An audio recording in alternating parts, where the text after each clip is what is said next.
choir mkimbie, hatuna muda. If time will allow, church choir will give us one item.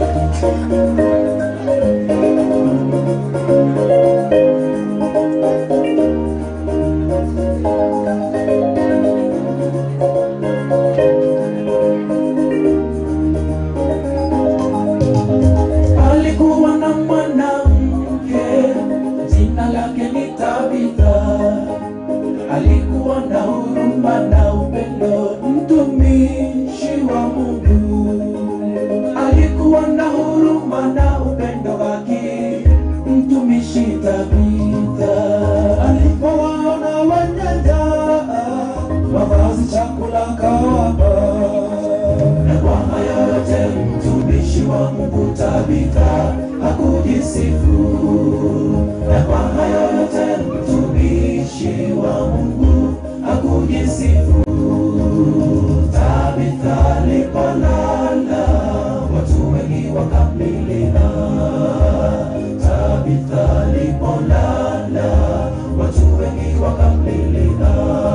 Ni nani wewe atakulilia utakapolala kule kaburini? Matendo yako yatasema aje na wenzako ndugu utakapolala? Jiulize, jichunguze, kama matendo yako yafanana na ya mtumishi wa Mungu.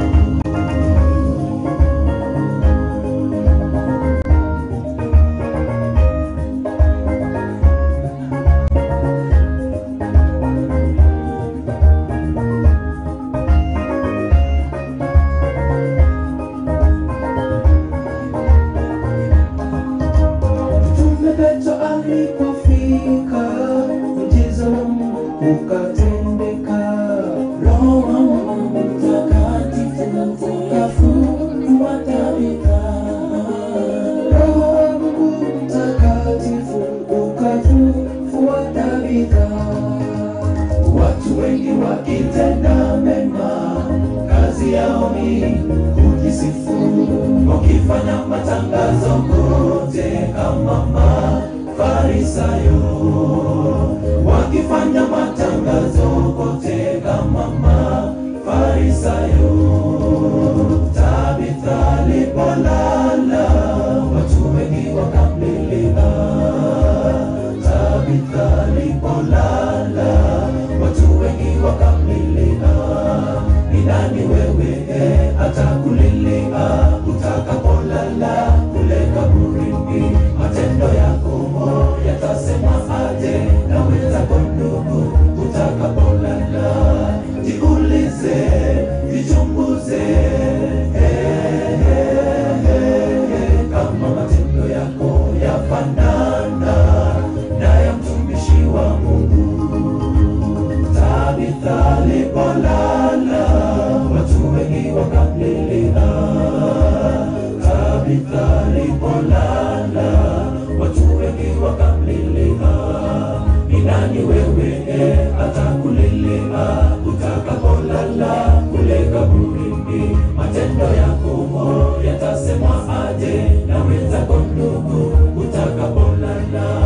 Jiulize, jichunguze, kama matendo yako yafanana na ya mtumishi wa Mungu. Tabitha alipolala, watu wengi wakamlilia.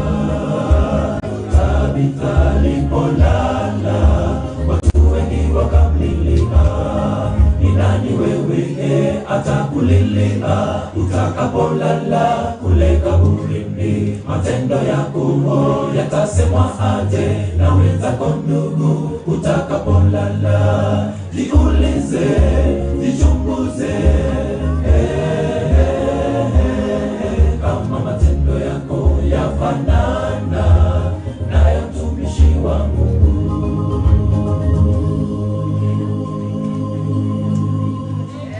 Amen. Church choir wakitoka tutaimba wimbo wa pamoja namba 633 Kiingereza. saying the wondrous love of Jesus.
We look unto Jesus, ndio tupate uzima.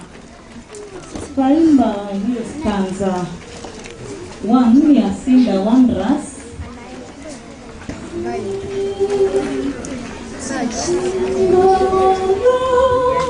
Tuimbe wote, paza sauti zetu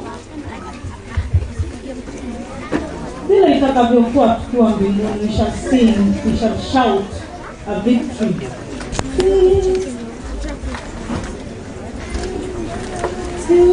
Stanza 1 na chorus. Sing. Sing the wonders about Jesus, sing His mercy and His grace. Sing the mansion bright and blessed, He prepared for brighter place. When we all get to heaven, what a day of rejoicing that will be when we all see Jesus. We'll sing and shout a victory.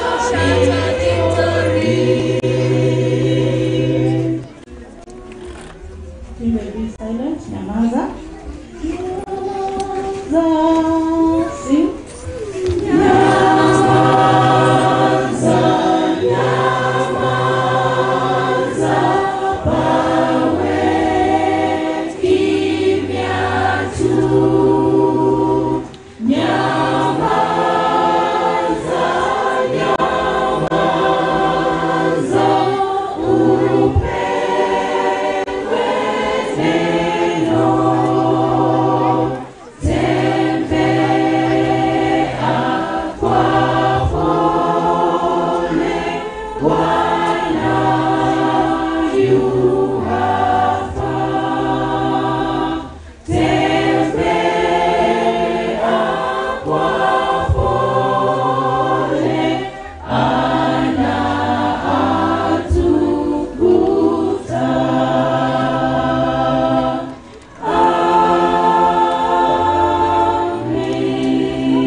Let's all rise tusimame wote kwa wimbo mfupi.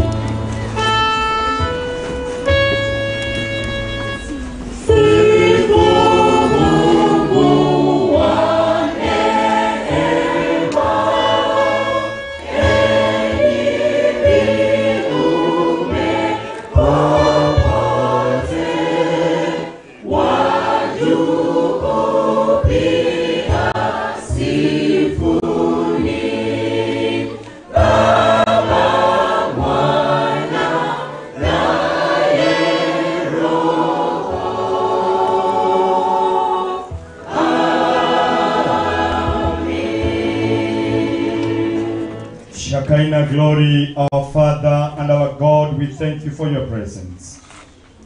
We are here to worship you. We plead that may you accept our worship and our sacrifices. For this we plead in Jesus' name. Amen.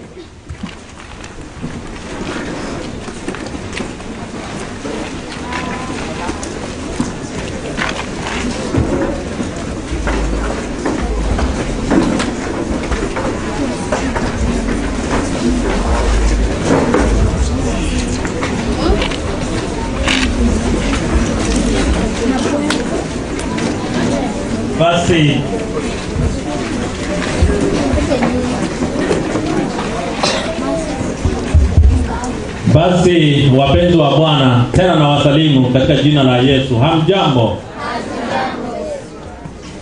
Tunasema tuna jambo, Yesu yuaja. Hamjambo? Tunamshukuru Mungu kwa njia pekee mno kwa ajili ya kuwepo kwetu hapa na katika ibada hii. Mungu amekuwa mwaminifu. Hebu nione ni wangapi hawakupata nafasi kuingia katikati ya wiki. Leo wamepata nafasi, wameingia katika nyumba ya Bwana. Hebu inua mkono juu tafadhali kama leo ndio mara yako ya kwanza.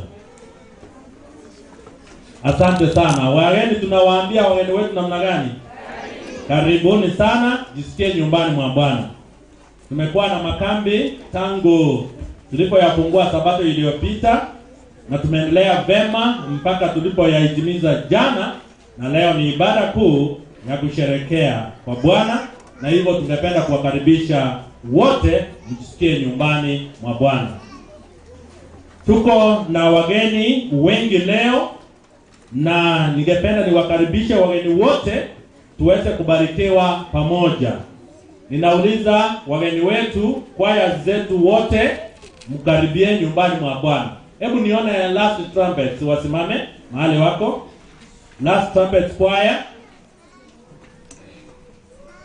Kiongozi aweze kutoa sauti na kusalimia kwa niaba yao. Bwana Yesu asifiwe. Amen. Asifiwe tena. Amen. Karibuni sana, jisikie nyumbani mwa Bwana.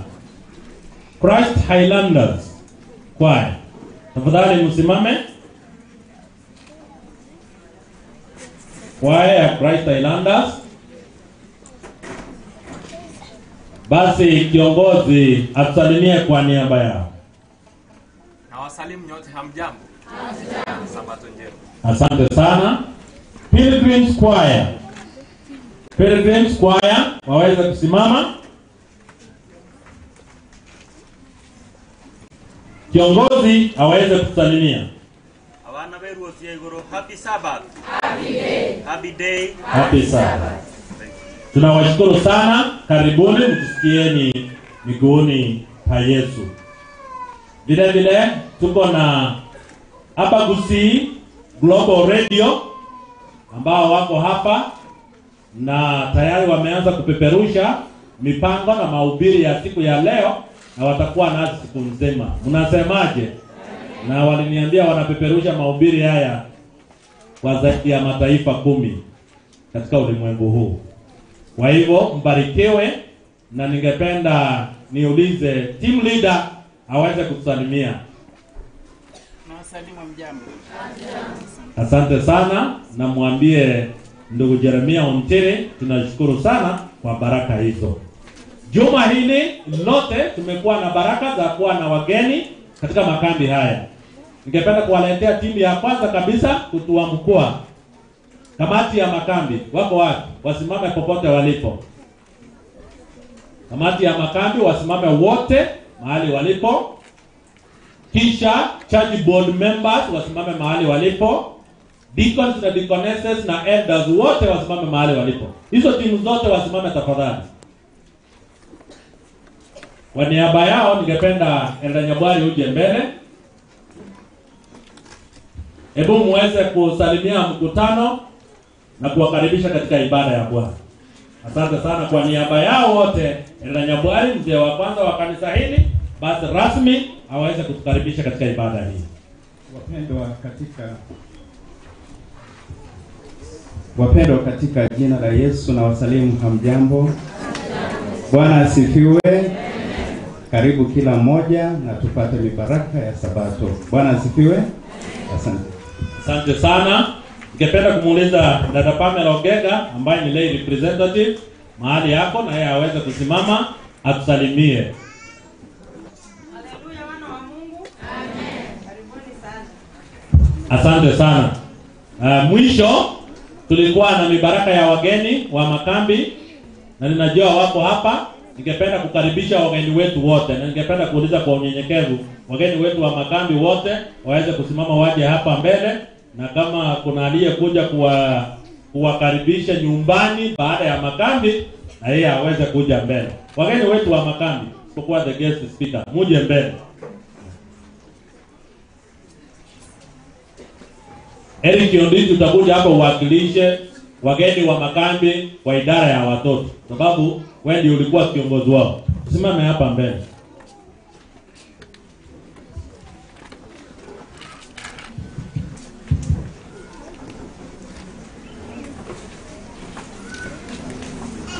Nitawaambia vile mnaanza. Kama ulikuja kwa wageni kuchukua wageni, na wewe uje uungane na wao.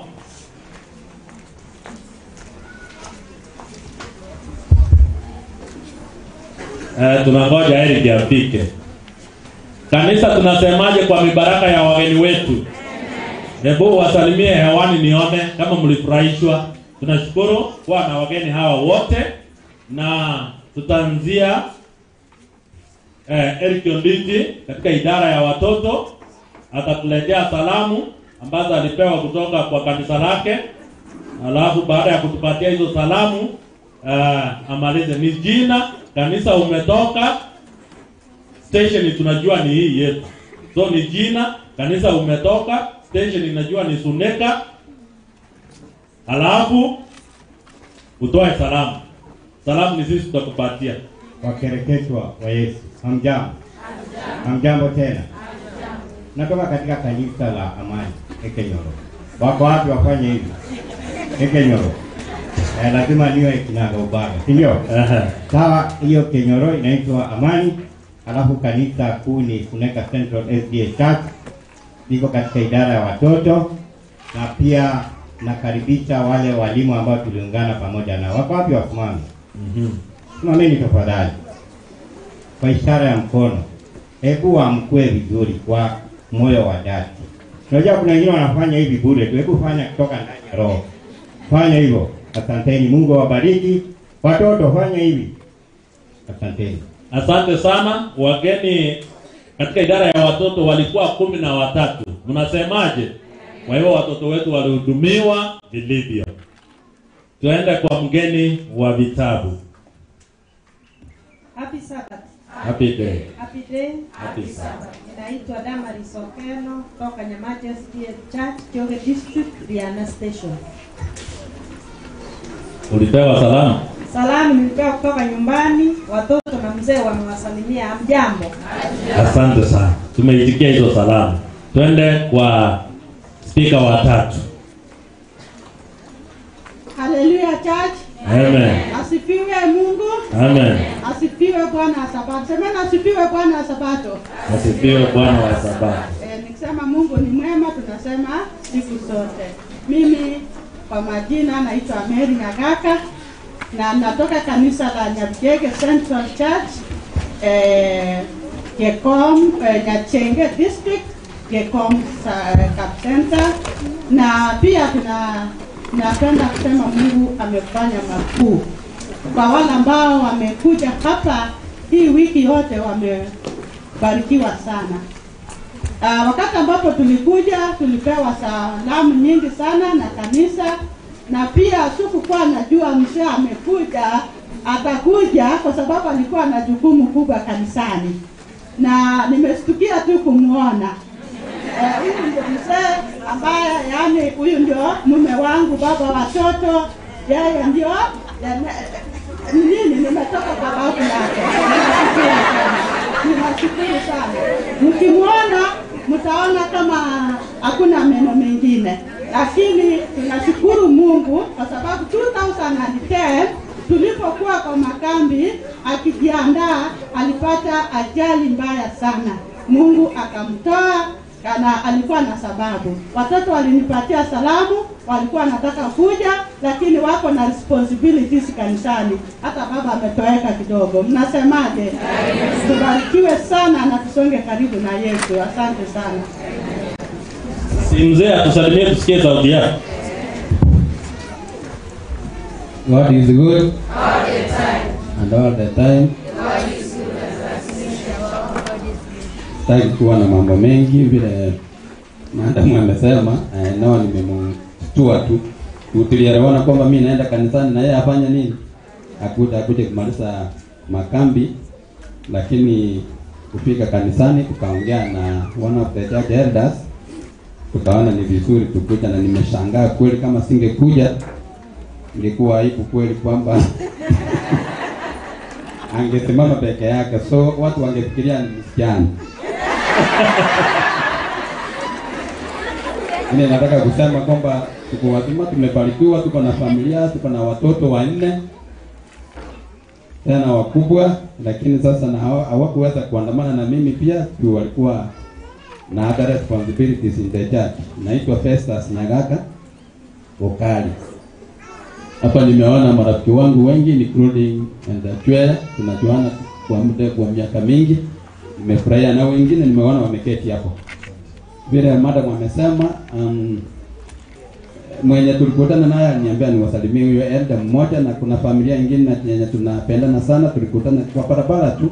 Familia ya mwingine anaitwa Nyabuto na familia yake wakaniambia peleka salamu na usalimie madam. Nimemsalimia, nimwambia amesema kambi poa. Asante.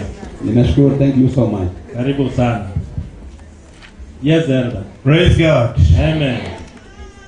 Nimekuwa hapa juma zima nikiandaliwa vizuri sana na mke wangu kutoka nyumbani, yuko hapa.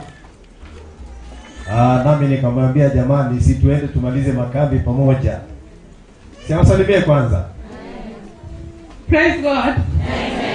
Kwa jina naitwa Lilian Sarange. Mimi ni wake. Tuko na watoto, tuko na wajukuu. Hawakuweza kukuja, kesho tuko na makambi. Kanisa langu ni Kamaramba Adventist College Church. Kwa hivyo tunaanza kambi yetu kesho. Ninakaribisha yeyote yule atakayepata nafasi akusha hudhurie huko. Asante kwa kulinda mzee, naona ako sawa. Na Mungu awabariki. Amen. Yes, this is my wife. Amesema tuna wajukuu, it is true. Mimi naitwa Motondi Mosumari, District Secretary wa Nyachenge District. Kwa hivyo popote tulipowasiliana na Pastor Menchen David alinipa salamu niwaletee. Praise God. Amen. Alafu waza tu la mwisho ni kwamba Kamagambo College na primary na high school, mahali anafundisha of course college, wana nafasi hiyo nzuri. Kuna maadili ya Ukristo, mafundisho, nafasi ni kubwa, room ni nyingi za kukaa, chakula ni kizuri, mandhari ni mazuri. Kwa hivyo shule zikifunguliwa, you are invited to bring a student in college, in high school, in primary, katika shule zetu za Sabato. Praise God. Amen. Barikiwe. Asante sana. Wangapi wanawakaribisha tena? Salamu tutawapatia jioni. Tunamshukuru Mungu kwa hao. Matangazo ni mawili tu. Sabato ijayo mtoto Samuel Isabokeo Isebe aliyezaliwa tarehe 20 mwezi wa 7 ataombewa. Tunaomba aletwe kanisani mapema. Wafuatao wamuone aliyekuwa anasimamia vitabu kule nyuma na Damaris, mumuone baada ya ibada. Abraham Wirere, Dominic Onkware, Daphne Kerubo, Boniface Mauti, Rose Kemto, Jared Kebeno, Elizabeth Onga, Richard Ayenda, Teresa Kerubo na Judy Mokaya. Hao mumuone yule aliyekuwa anasimamia vitabu. Tangazo lingine ni kwamba saa 7 tutaelekea kwa ubatizo. Saa 7 baada ya mahubiri, wale ambao wanaenda kujitoa kwa ajili ya ubatizo, tutaelekea mtoni kule Mosando. Wote kutoka wilaya, makanisa yote tutakutana kule, watachukua ahadi kule, kisha ubatizo ufanyike pale. Kwa hivyo tumekaribishwa, tujiandae kwa ajili ya sherehe hiyo ya kipekee. Ikija hapa mbele, nimekwisha watambulisha wengine wote. Ningependa kumleta Pastor Robert Kahura aweze kusalimia mkutano. Kanisa la Bwana Maranatha. Asante sana, tumebarikiwa makambi haya. Ilikuwa nizamu ya mchungaji kuongea na mchungaji kusema ameongea nini. So tulikuwa na mchungaji mhubiri na mchungaji mtafsiri. Haleluya. Na ninajua tumebarikiwa sana. Tunashukuru Pastor Kahura kwa ajili ya huduma. Wakati huu tuko na bahati kubwa ya kuwa na mgeni kutoka South Kenya Conference. Ningependa kumleta Pastor Jenny Mwebi. Pastor Jenny Mwebi ni rafiki wetu wa kanisa hili na wilaya hii. Hata wakati mmoja alikuwa mnenaji wa makambi yetu tulipokuwa katika Nyambunwa. Yeye ni kiongozi wa conference, anasimamia idara nyingi zikiwemo women ministry, children na Sabbath school. Na alikuja mapema sana. Walimu wa watoto sijui kama mlimuona katika madarasa yenu. Alikuwa huko. Kwa hiyo hako na report, anajua mlifanya nini. Ningependa nimkaribishe, wasalimie. Baada ya salamu atatuletea mgeni mnenaji ambaye atasimama kuhubiri wakati wake ukifika. Wangapi wanamkaribisha kiongozi kutoka conference? Pastor Jane, karibuni. Usalimie wana wa Mungu.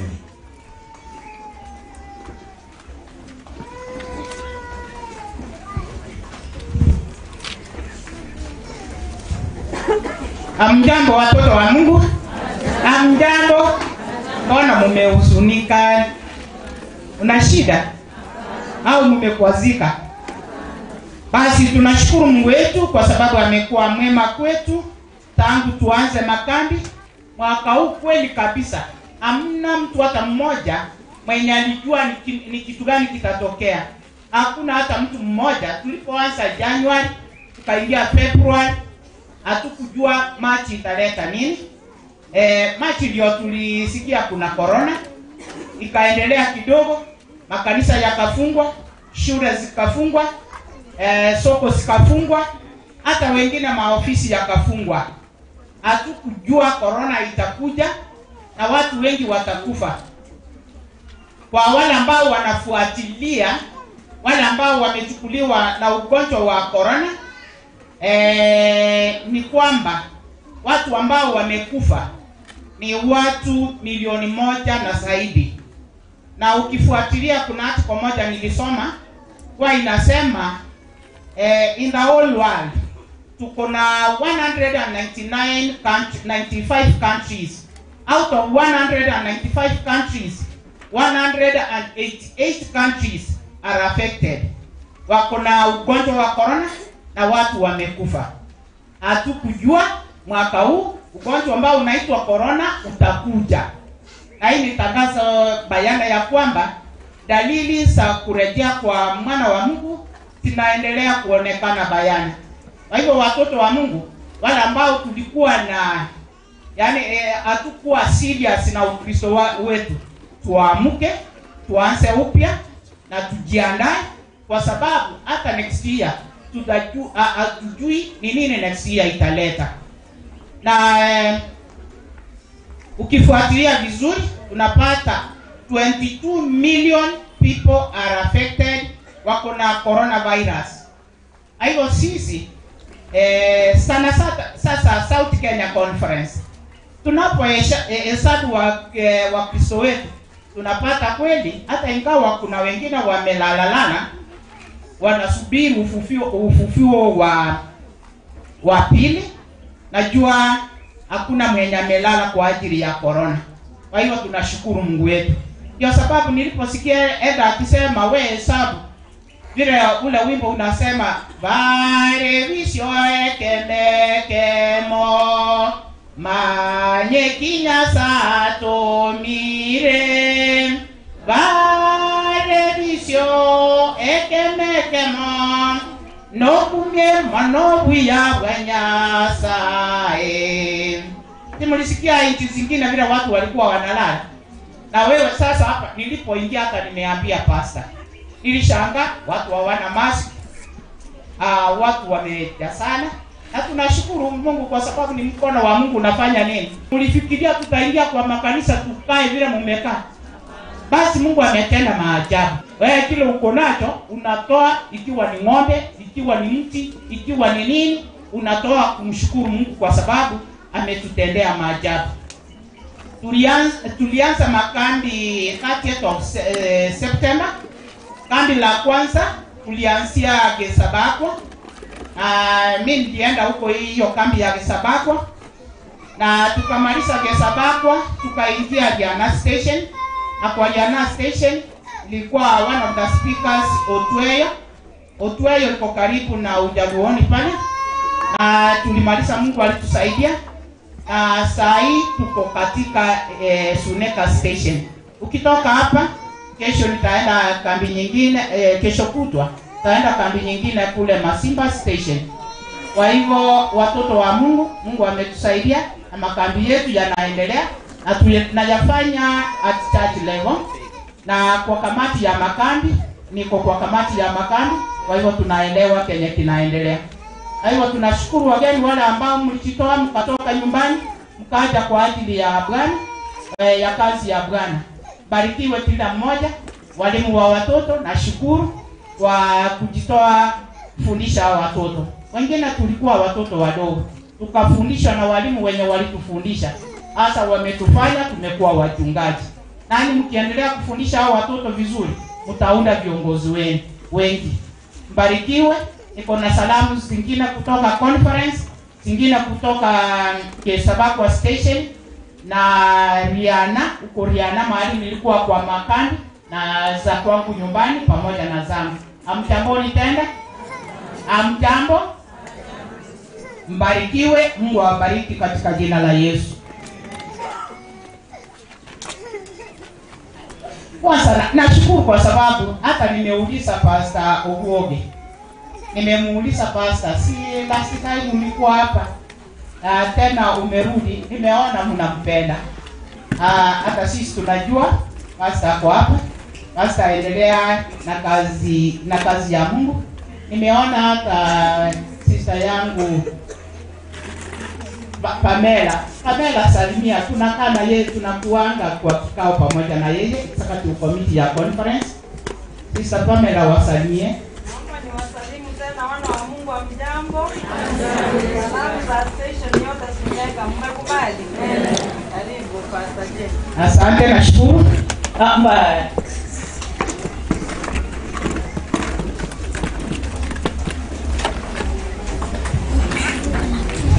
Asante sana. Ibada iendelee ilivyopangwa sasa.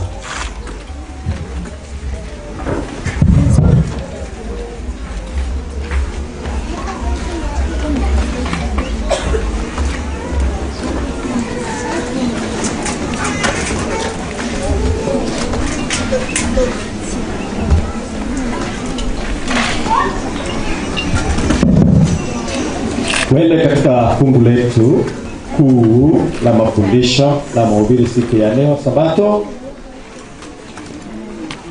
Nehemia, kitabu cha Nehemia 8. Napenda kusema kwamba kama ulileta Biblia kutoka nyumbani ukairejesha katika kanisa, isirudi bila kufunguliwa. Nehemia 8:18.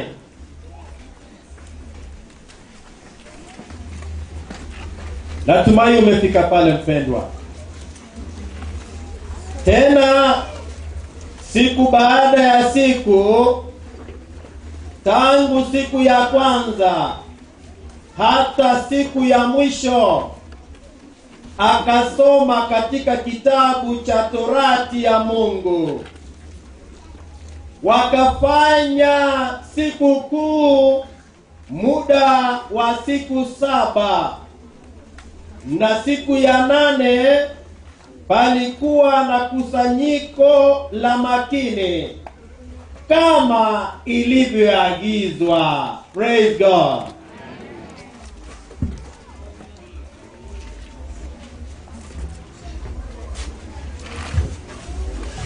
Tusimame wote kwa wimbo nambari 144.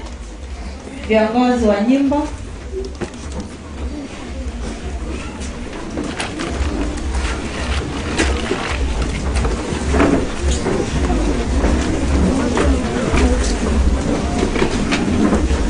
Ni wako Bwana, ninasikia unaponena nami.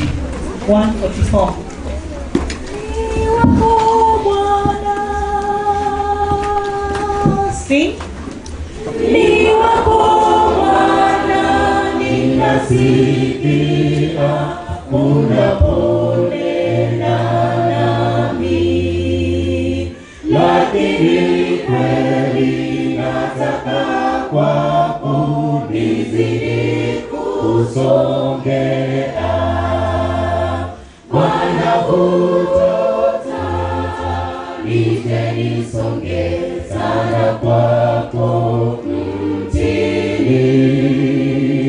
Bwana hutota, nije nisonge kwa damu ya thamani. Niweke sasa nikatumike kwa nguvu za neema. Uyapendayo nami nipende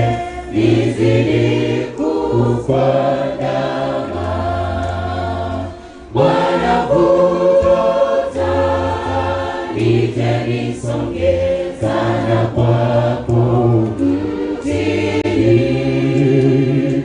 Bwana kutoza nije nisonge kwa damu ya thamani. Nina furaha tele kila saa nizungumzapo nawe. Ninanena kama kwa rafiki nikipiga magoti. Bwana kutoza nije nisonge sana kwako mtini. Bwana kutoza nije nisonge kwa damu ya thamani.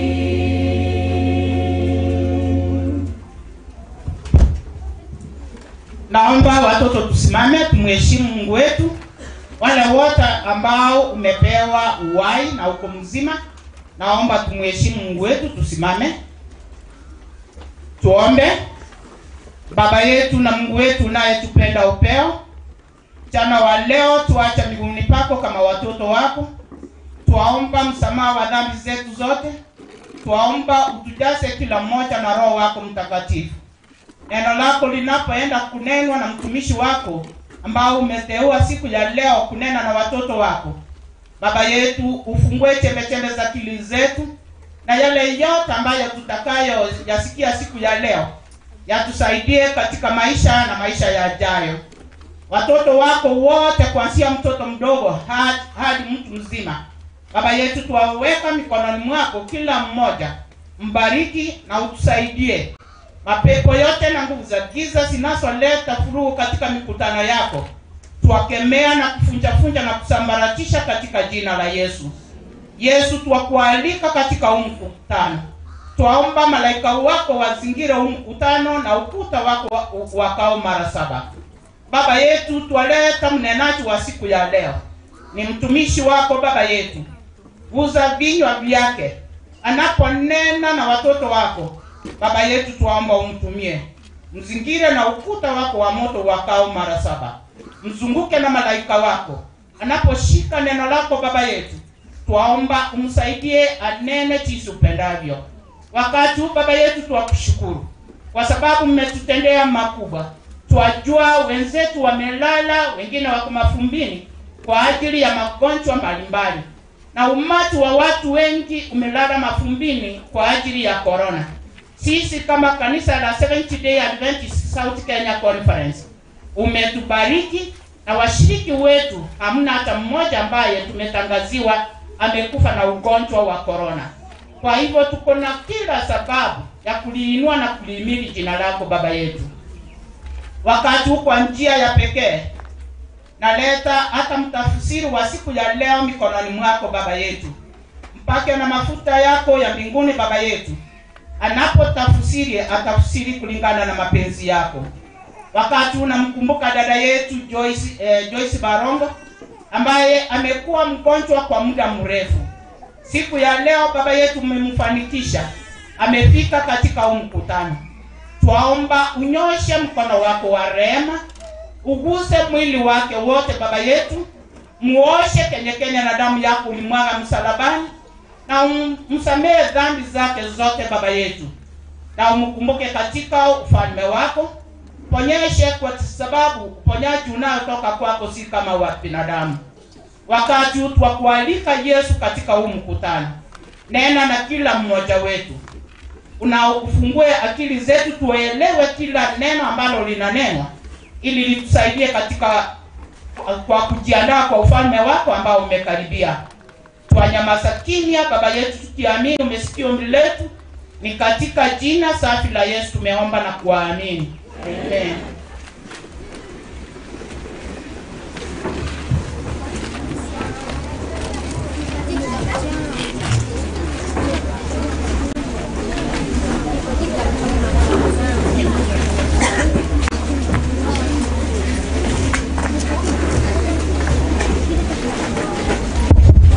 wakati mwingine tunaenda kuabudu Mungu wetu kwa saka na sadaka zetu. Ningependa mashamasi wasimame, all the deacon and deaconesses available, usimame kusanya sadaka, ndiposa tutaomba kutoka hapa. Maybe kuongezea wakiendelea kukusanya sadaka, ningependa sana kila mtu ajihoji ndani yake, jinsi ambao pastor amesema, kila mtu hesabu mibaraka ambayo Mungu amekupatia. Hatukuwa wema kuliko watu ambao wamekufa, hatukujua tutaona huu mwaka na haya makambi, hatukuwa tunajua. Hii juma tumesoma kitabu cha Isaya chapter 5 verse 1 to 12 ambayo ilikuwa inatuambia ya kwamba sisi tumejenga majumba mengi makubwa. Tumenyang'anya watu mashamba, tunaongeza mashamba juu ya mengine. Tumelima mahindi kila kitu, lakini ole wake kwa yule ambaye hata nyosha mkono wake kumletea Bwana saka na sadaka zake. Amesema itafika wakati ambapo ataangusha haya majumba yote, jumba zote tumejenga, these big houses, demolish all of them. Na mashamba yetu hayatakuwa na mavuno hata kidogo. Na wale ambao wametumia pesa za Mungu vibaya kwa vinywaji na vitu vingine kusherekea sherehe ambazo sina faida mbele ya Mungu, sote zitawekwa kikomo. Hatujui baada ya corona ni nini tena Mungu anashuhudia kuleta kwa maisha yetu kabla kurudi kwake mara ya pili. Hesabu mibaraka zako ambayo Mungu amekupatia, tujitolee kabisa, na zaidi ya haya tutoe roho zetu kwa Bwana Mungu. Asante sana mashamasi, wasimame waanze kusanya sadaka tafadhali. Sasa we are chasing time kindly. Mbishaji anapokuja, maybe number kwa wale ambao wangependa kutoa zaka na sadaka kupitia kwa M-Pesa, na hiyo ukitoa itaingia kwa church account ya Suneka Central Seventh Day Adventist Church. Kwa hivyo hata wale mnaotusikiza kwa radio na kwa YouTube na kwa kanisa kwa jumla, na tukipenda kumtolea Mungu, pay bill number ni 808429808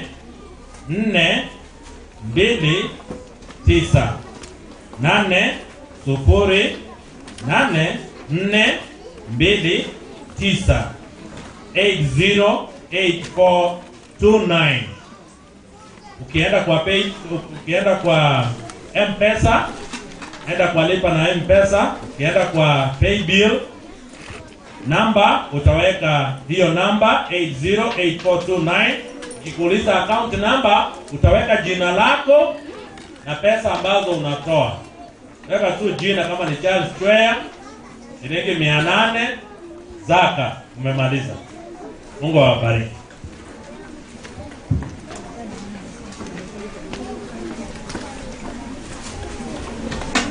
Namba 9, Mbadi Mfalme.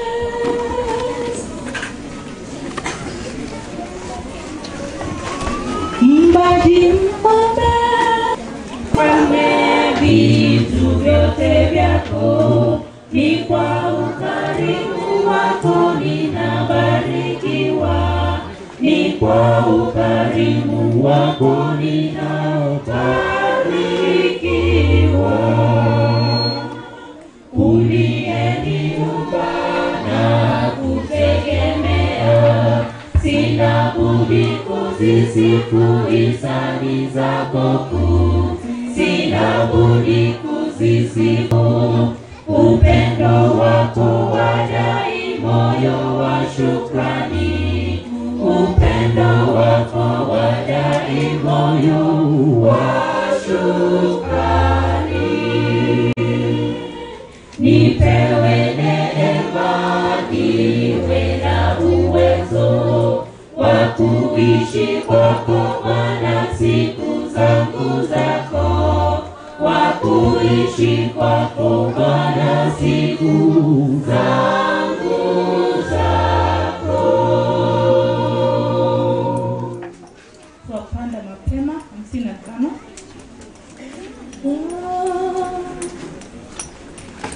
Twapanda mapema,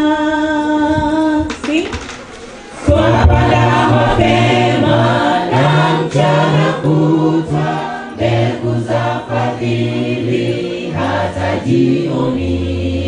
Twangojea sasa siku za kuvuna, tutashangilia wenye mavuno, wenye mavuno, wenye mavuno. Tutashangilia wenye mavuno, wenye mavuno, wenye mavuno.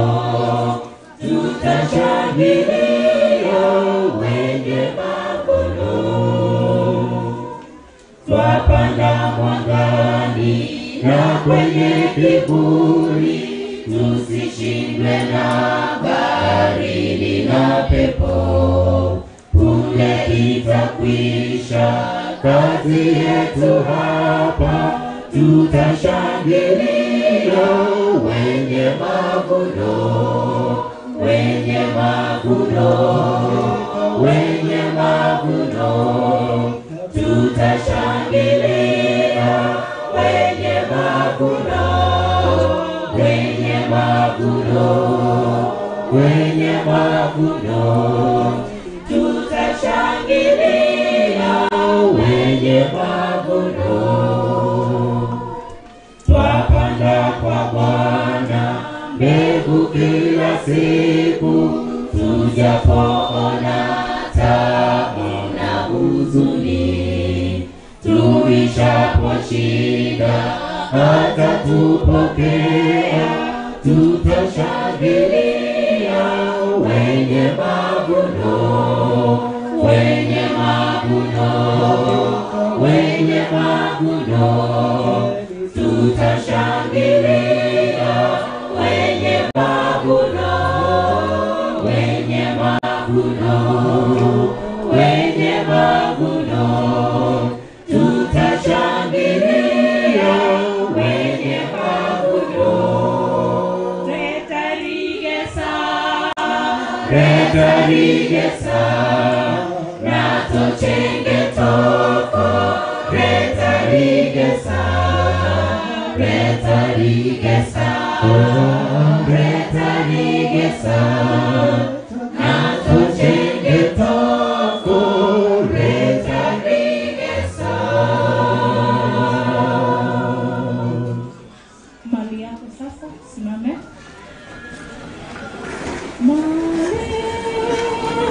Sing. Mali yako sasa, Bwana tunatoa,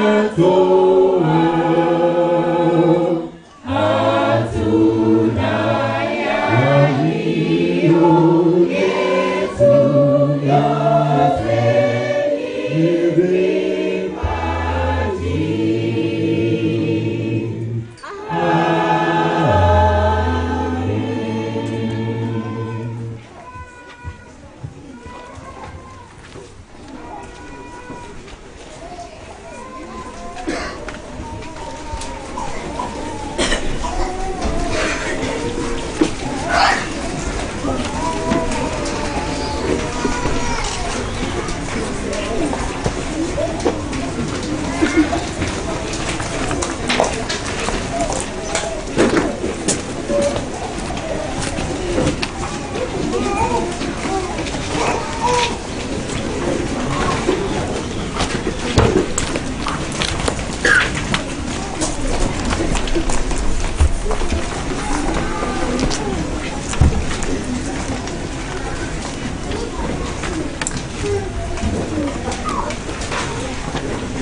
Tuombe.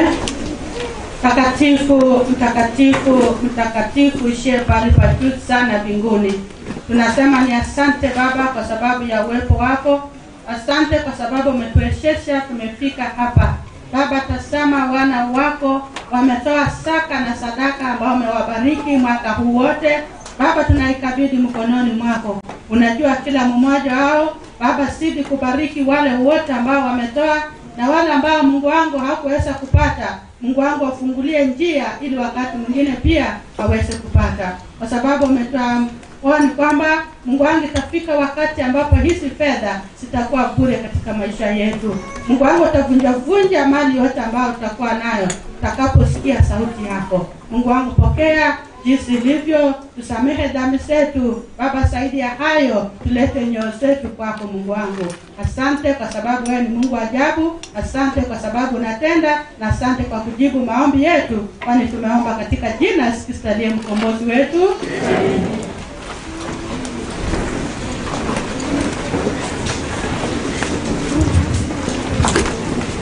Tunawakaribisha Pilgrim Choir, wakaribishe mnenaji. Pilgrim Choir, karibu.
Is ready, the billows are tossing high. The sky is so shadowed with darkness, no shelter or help is nigh. Carest thou know that we perish? How canst thou lie asleep? Which moment so madly is strength? The unbelief, the winds and the wet shall obey thy will. Be still, whether the wrath of the storm to sea, or demons or men, or whatever it be, no waters can swallow the ship where lies the Master of ocean and earth and skies. They all shall sweetly obey thy will. They all shall sweetly obey thy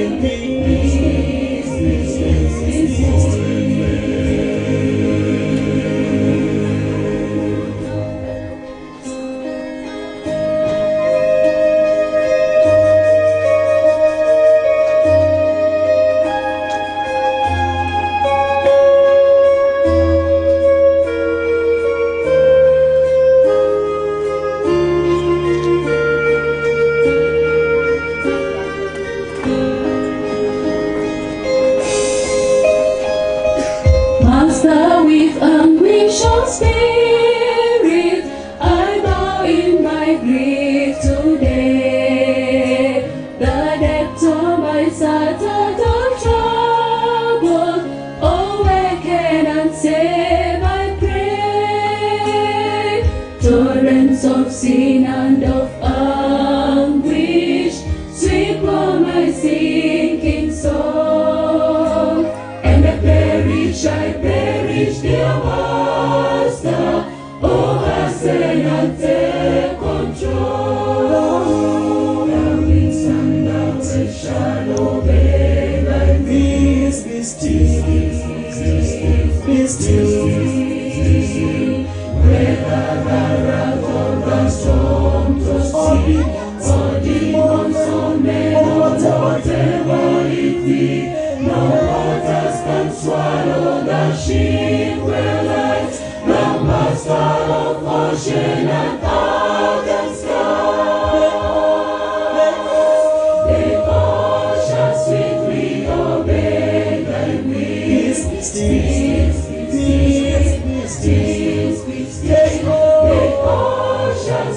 we obey thy will.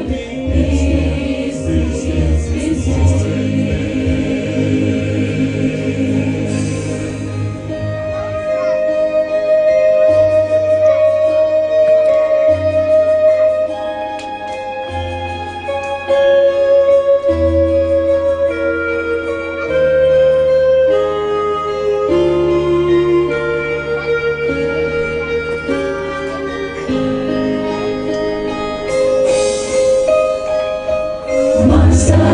Terra is over, the elements sweetly red.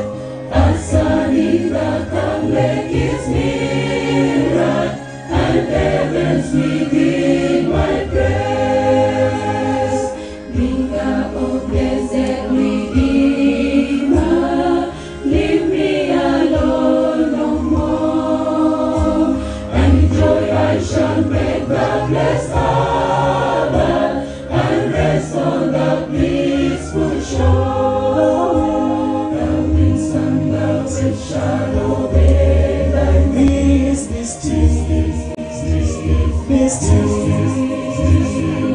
Whether the wrath of the storm to see, or demons or men, or whatever it be, no waters can swallow the ship where lies the master of ocean and earth and skies.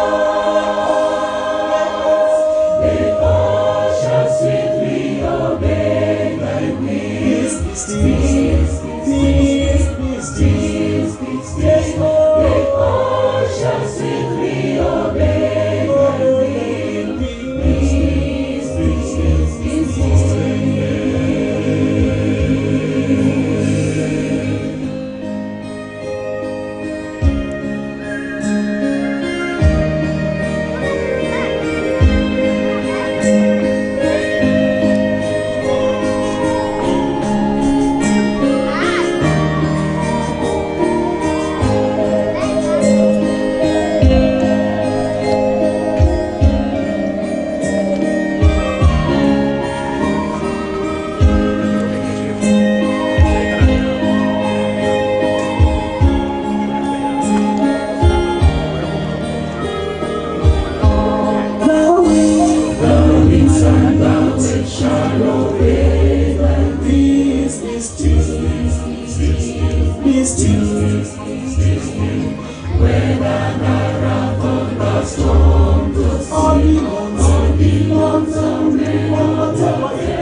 Nashukuru kwaya Wakati huu naomba nimkaribishe Pastor Den Oboge. Ni wangapi pamoja nami wanamkaribisha asimama nene nasi? Pastor, umekaribishwa, karibu.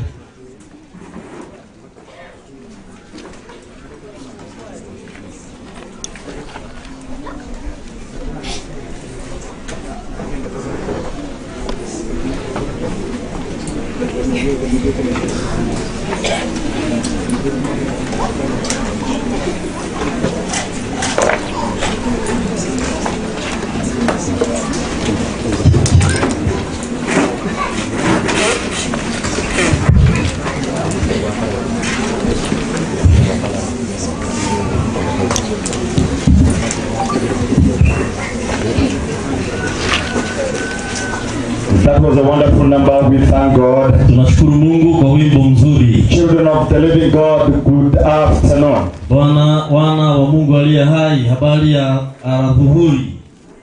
Praise God. Bwana asifiwe. True, corona is gone. Ni kweli corona imeshindwa. The way you are seated, vile mumekaa, you have confirmed. Mumethibitisha hiyo.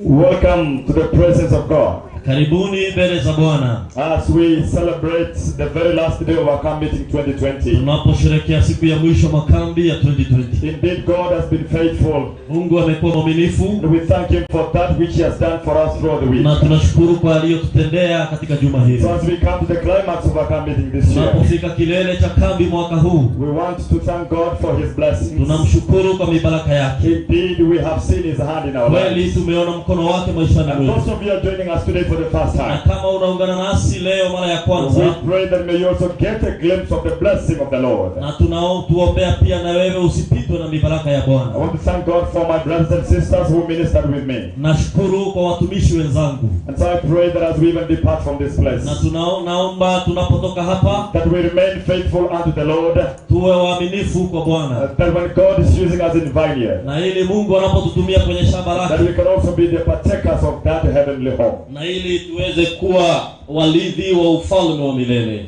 Now my translator is more powerful than me. My channel is number 2. Thank you so much. Asante.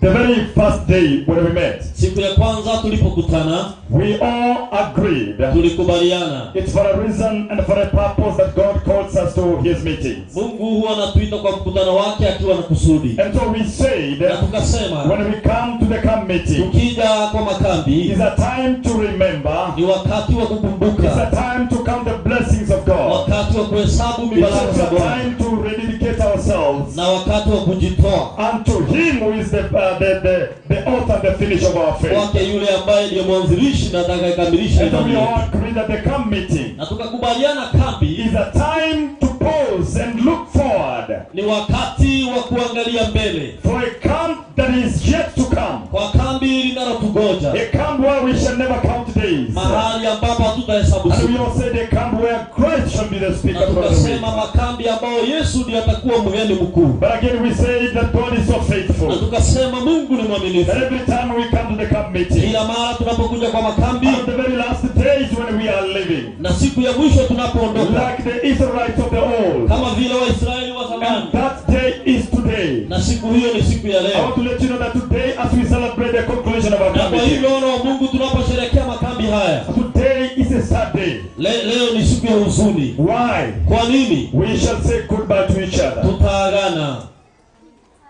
And we shall say goodbye. Na tutasema kwaheri.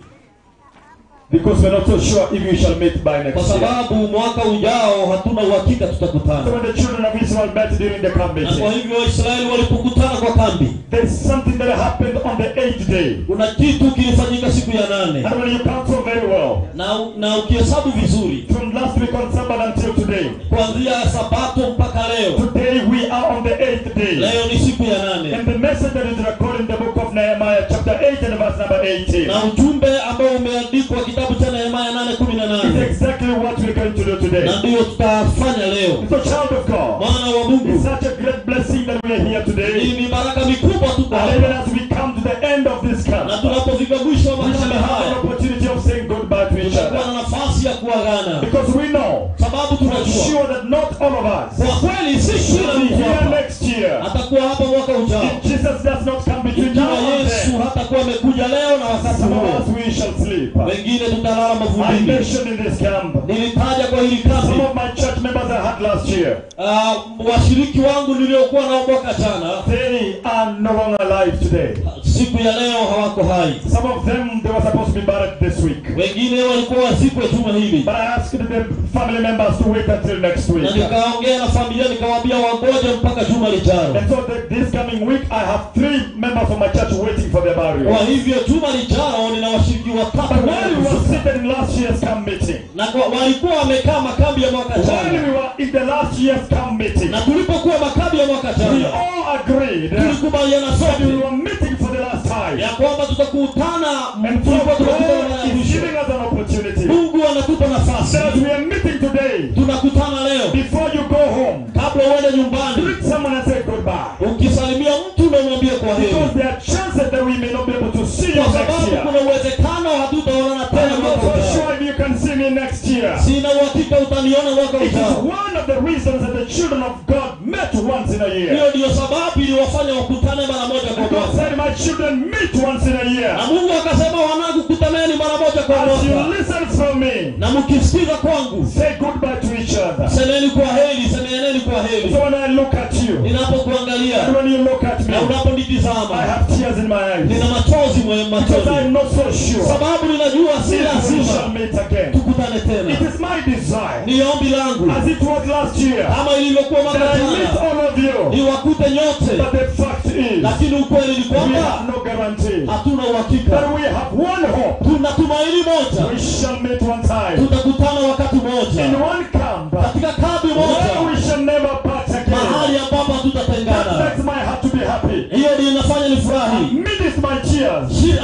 Nikiwa na machozi. I am happy. Ninafurahi. Because there is a camp that is coming. Kwa sababu kuna kambi linanigoja. And that camp Jesus Christ shall be the speaker. Na kambi hiyo mzungumzaji mkuu atakuwa ni Yesu. What happened on the 8th day? Ni nini kilikuwa kinafanyika siku ya 8? The book of Nehemiah chapter number 8. Kitabu ni cha Nehemia 8 and verse number 18. Mstari wa 18. Now you also find the same information in the book of Leviticus. Ujumbe huo utaupata kitabu cha Leviticus chapter number 23 verse number 36. Walawi 23:36. That as they celebrated the festival of the ingathering, walipokuwa wakisherehekea juma la makambi, on the last day of the festival, siku ya mwisho ya juma, the people gathered as we are gathered today. Watu walikusanyika vile tumekusanya leo. For what is called a holy convocation. Kwa kusanyiko takatifu. A convocation of holiness. Kusanyiko la watakatifu. A declaration of holiness. Kusanyiko la kutangaza utakatifu. Because it was a call to holiness. Walikutana kwa sababu ni wito wa utakatifu. This is where people solemnly dedicated themselves. Hapa ndipo watu walijiweka wakfu unto the Lord for unto the next 1 year. Kwa Bwana na kwa mwaka ujao. So we are meeting here today. Na kwa hiyo tumekutana hapa leo. As we shall leave the place of worship. Na tunapokuwa tukitoka mahali pa ibada, we shall be a holy people. Tutakuwa watu watakatifu. Praise God. Bwana asifiwe. Now this is something I want you to understand. Kuna jambo nataka ufahamu. That when you come before the Lord, ukija mbele za Bwana, you don't leave His presence the same way again. Usitoke mbele za Bwana vile ulikuja. The Bible tells me. Biblia inasema. In the laws of Moses. Katika sheria za Musa. When the holy met the unholy. Kitakatifu kilipokutana na kisicho kitakatifu. Let me give another last version. Wacha niwape mfano mwingine. According to the laws of Moses. Lingana na torati za Musa. If you had leprosy. Ikiwa ulikuwa na ukoma. And you met one who didn't have the leprosy. Na ukutana na yule ambaye hana ukoma. Both of you were declared unclean. Nyinyi wote mlikuwa mnanisikiza. This is very important. Hili ni muhimu sana. That in the days of the old. Katika nyakati za zamani. If you were unclean. Ikiwa ulikuwa na kasoro. You met a clean person. Na ukutana na mtu mkamilifu. Both of you were declared unclean. Yote mlikuwa mnatangazwa mna kasoro. But when Jesus came. Lakini Yesu alipokuja. Those who were clean. Wale walio watakatifu. When they met Jesus. Walipokutana na Yesu. They were declared clean. Wote walitangazwa. Now you know why this meeting is called a holy meeting. Sasa unajua ni kwa nini mkutano huu unaitwa kusanyiko takatifu. In this meeting we have the presence of God. Ni kwa sababu kusanyiko ni hapa kwa nafasi. Shekinah glory. Kuna utukufu wa Bwana. Praise God. Bwana asifiwe. I can feel Shekinah glory here. Naweza hisi utukufu here. Na ikiwa utakatifu Mungu yuko nasi hapa. That which is not holy. Hata kile ambacho si kitakatifu. When it is mixed with the holy things of God. Na kitakatifu cha Bwana. Both become holy. Zote zinatakasika. And when the children of Israel came to the camp meeting. Na kwa hivyo Waisraeli walipofika kwa kambi. On the last day. Siku ya mwisho. Come on. On the last day. Siku ya mwisho. On the last day. Siku ya mwisho. Touch your neighbor, tell him the last day. Tegeukia jirani mwambie siku ya mwisho. Siku ya mwisho hii hapa. I get excited because of the last day. Nafurahi kwa sababu ya siku ya mwisho. The last day is a holy convocation. Siku ya mwisho ni ya kusanyiko takatifu. The presence of God is here. Uwepo wa Bwana u hapa. Shekinah glory. Utakatifu, utukufu wa Mungu. And wherever came Shekinah glory. Na utakatifu, utukufu wa Mungu ulipofuka. And when people left the presence of Shekinah glory. Na watu walipotoka mbele za Bwana. They were declared a holy nation. Walitangazwa taifa takatifu. Do you remember that time when Moses went to the mountain? Unakumbuka Musa alipoenda mlimani? And when he came down. Na aliposhuka. Because he had left the presence of Shekinah glory. Kwa sababu alikuwa ametoka mbele za utukufu wa Bwana. People say. Watu walisema Moses, Musa, even from your face, hata kwa uso wako, there's a difference. Inaonekana tofauti. It looks inaonekana you are from somewhere. Umetoka mahali. And Moses said, Musa akasema, I am from the presence of Shekinah glory. Nimetoka mbele ya utukufu wa Mungu.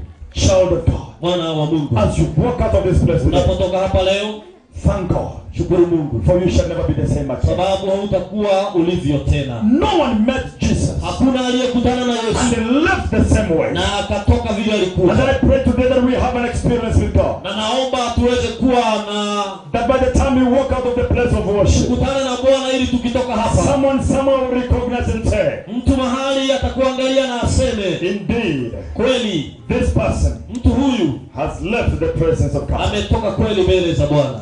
After we have justified the basis of revival and reformation, tukishazungumzia ni kwa nini uhuisho na matengenezo unahitajika. Make an assumption that we are aware of the theme of our camp meeting this year. Nafikiria tushaelewa sasa dhimu ya makambi haya. Because it says revival and reformation. Inasema uhuisho na matengenezo. Believe in God and His prophets. Amini Mungu na manabii zake. And so the first day we looked at what is revival and reformation. Na siku ya kwanza tukaangalia ni nini maana ya uhuisho na matengenezo. And we justified why the church of God needs revival and reformation. Tukaona ni kwa nini kanisa linahitaji uhuisho na matengenezo. And we are trying to look at the centrality of the word of God in bringing revival and reformation. Kiini cha neno la Bwana kuleta uhuisho na matengenezo. And we saw how the Holy Spirit is so central in revival and reformation. Na tukaona nafasi ya Roho Mtakatifu katika uhuisho na matengenezo. We also had time to look at the evidences of a revived church of God. Tukaona ishara ama ushahidi wa kanisa ambalo limehusishwa. To look at the hindrances of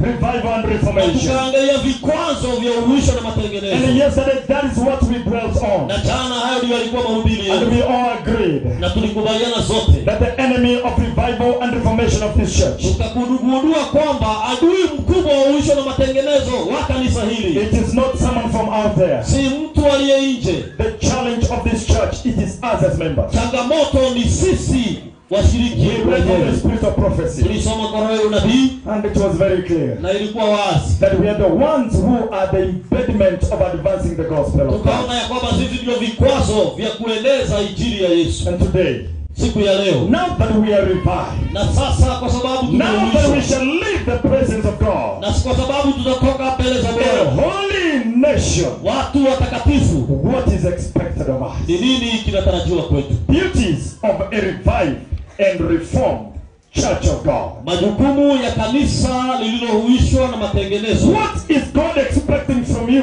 Mungu anatarajia nini kwako? When you leave this place as a holy person of God. Unapotoka hapa kama mtakatifu wa Bwana. What is this that is expected of you? Ni nini hili linatarajika kwako? Now that you know what you're supposed to do to be revived. Kwa sababu ushajua unachostahili kufanya ili uhuishwe. Now that you know the do's and the don'ts. Unajua unayostahili kufanya na yale hustahili kufanya. What is now expected of each other? Ni nini kinatarajiwa kwako mwana wa Mungu? Duties of a revived church of God. Majukumu ya kanisa ambalo limehuishwa. I want to straight away go to the duties. Nataka niende kwa majukumu hayo moja kwa moja. And glory be to God. Utukufu umrudie Bwana. Duty number 1. Jukumu la kwanza. A revived and a reformed church. Kanisa ambalo limehuishwa na limekuwa na matengenezo. it goes back to the owner. Linarudi kwa mwenyewe. Luke chapter number 15. Kitabu cha Luka 15. And the verse number 18. Let me check so very quickly. Luke chapter number 15. If you are say amen. Ukiwa umefika pale sema amina. Kitabu cha Luka 15. Shout amen if you are in Luke chapter number 15. Are you there, child of God? Umefika pale mwana wa Mungu. Number 15. Kitabu ni cha Luka 15. And the verse number 18. Mstari wa 18. Listen to what a revived child of God does. Sikiza vile mtoto wa Mungu aliyehuishwa anafanya. This young man who left home and wandered away. Huyu mwana mpotevu. The Bible says, Biblia inasema, he said in his heart, alisema moyoni mwake, I will arise, nitaondoka and go to my father. Nitaenda kwa baba yangu. I will rise and go. Nitaondoka, nitakwenda. And I know where to go. Na najua mahali naenda. This young man is saying, I will go to my father. Huyu kijana anasema naenda kwa babangu. Child of God, mwana wa Mungu, when you are revived and you are reformed, unapohuishwa na kuwa na matengenezo, you make an about turn and you go back to your father. Unageuka na unarudi kwa babako. And I want to call this holy congregation. Nataka kuita ili kusanyiko takatifu. Let us go back to our father. Na turudi kwa baba yetu. He's waiting for us. Anatugoja. We have wandered away for a long time. Tumetanga bali naye kwa muda. And he's calling us. Na anatuita. He said, my children, anasema mwanangu, I have laid everything bare before you. Nimeweka kila kitu wazi mbele yako. The book of the law has been opened the whole week. Kitabu cha Torati juma nzima kimefunguliwa. Now you know the blessings and the curses are waiting you. Unajua mibaraka na laana zinakugoja. God is saying, choose to be blessed. Mungu anasema chagua kubarikiwa. Chagua mibaraka. Come back home. Rudi nyumbani. We have wandered for a long time. Tumetanga bali na Mungu. He says, come back home. Anasema rudi nyumbani. Praise God. Bwana asifiwe. Bwana asifiwe. Number 2. Jambo la pili. They keep the commandments of God. Wanatuza amri za Mungu. And the testimony of Jesus Christ. Na ushuhuda wa Yesu. Now we have a responsibility. Tuna jukumu. That once we are revived and reformed, tukishahuishwa na kuwa we have a duty of keeping the commandments of God. Jukumu letu sasa ni kutuza amri za Mungu. And we also have the testimony of Jesus Christ. Na kuna ushuhuda wa Yesu Kristo. Now this has to be very clear. Sikiza hili lazima I am not saying that you memorize. Hasisemi uwe ukalili. It is one thing to memorize the commandments of God. Ni jambo moja kukalili amri za Bwana. But what the Bible is saying, lakini Biblia inasema the commandments of God in your heart. Utuze Torati za Bwana according to the expectations of the word of God. Maisha yako yalingane na neno la Bwana. But again, child of God, lakini pia mwana wa Mungu, as we found the book of the law that was lost in the church of God. Tulipoona kitabu cha Mungu kilikuwa kimepotea ndani ya kanisa. When we found that story, tulipata habari hiyo hapo. The book of 2 Kings chapter number 22. Kitabu cha Wafalme wa pili 22. And verse number 8. Kuanzia mstari wa 8. The man of God is exclaiming and he's saying, mtumishi wa Mungu anatangaza anasema, while I'm trying to find money and build the church of God, napojaribu kutafuta pesa kulijenga kanisa, I have found the book of the law. Nimepata kitabu cha sheria. And so when the book of the law was found, kitabu cha sheria kilipopatikana, it was taken to the king. Ilipelekwa kwa mfalme. And once the king had the information in the book, mfalme aliposikia ujumbe pale ndani, he tore his clothes. Alirarua mavazi yake. I wish I could go back there and explain further. Natamani nirudi pale nieleze But tena. those of you are here, we got what that meant in the life of the king. Na tuliokuwa nao tulielewa haya yalimaanisha nini. So we have a duty to keep the commandments of God. Tuna jukumu la kuzituza amri za Mungu. Because the commandments of God are not hid anymore. Kwa sababu amri za Mungu hazijafichika tena. They are with us. Ziko nasi. But as I say, lakini kama nilivyosema, and I want to say again today, na nataka nirudie tena, the testimony of Jesus, ushuhuda wa Yesu, that is lost right in the church of God, ambao umepotea hapa kanisani, we have to lay it open.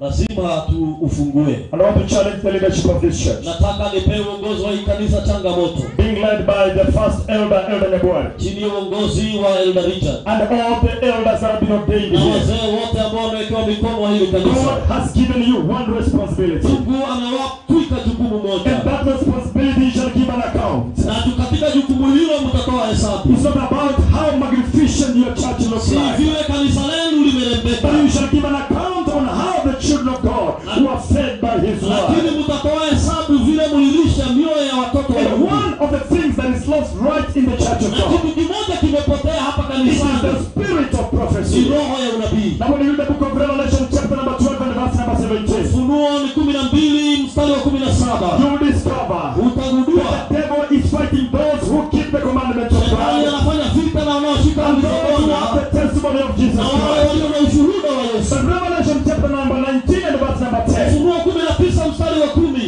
it tells us what is this we have called the testimony of inatuambia Jesus ni Christ. nini hiki tunakiita ushuhuda wa Yesu. Yesterday I was attending one of my camp meetings Jana nilikuwa nahudhuria moja ya kambi zangu. and I asked this question. Nikauliza hili swali. What do you understand by the testimony of Jesus Ni Christ? nini unaelewa na ushuhuda wa Yesu? I got very interesting answers. Nikapata majibu But yanashangaza. child of God, Lakini mwana wa and I want Mungu, to say here without fear of contradiction, nataka niseme hili wazi wazi bila I woga. even know that we are live on YouTube. Najua hata I know we are live even on Facebook.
roho ya unabii. It is not about prophesying. Si kutabiri. No. Hapana. It goes beyond there. Ni zaidi ya hayo. If you are so keen, Ikiwa unafuatilia the writings of Ellen G. White, vitabu vya dada White, I know a lot of people have questions about the writings of this lady. kuna wengi walio na maswali kuhusu vitabu hivi. But I want to declare here openly, child of Nataka God, nitangaza hii wazi. that those writings are not from her.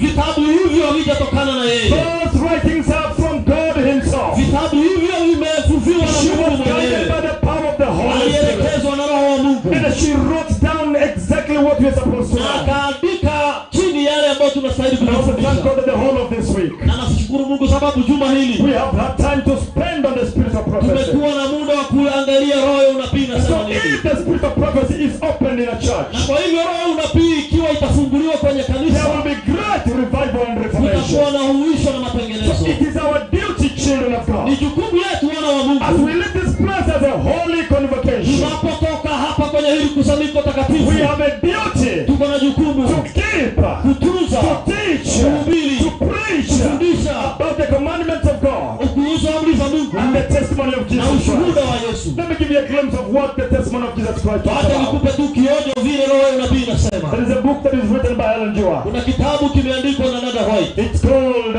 Acts of Apostles. Inaitwa Matendo ya Mitume, Acts of the Apostles. Not the one that you have in your Bible. Si kile ambacho kiko kwenye There's maandiko one ya that is called Biblia. Acts of Apostles. Kuna kinaitwa Acts of the Apostles. I'm reading from page 422. Nasoma ukurasa wa 422. Paragraph 3. Aya 3. And probably I also go to 422 paragraph 3.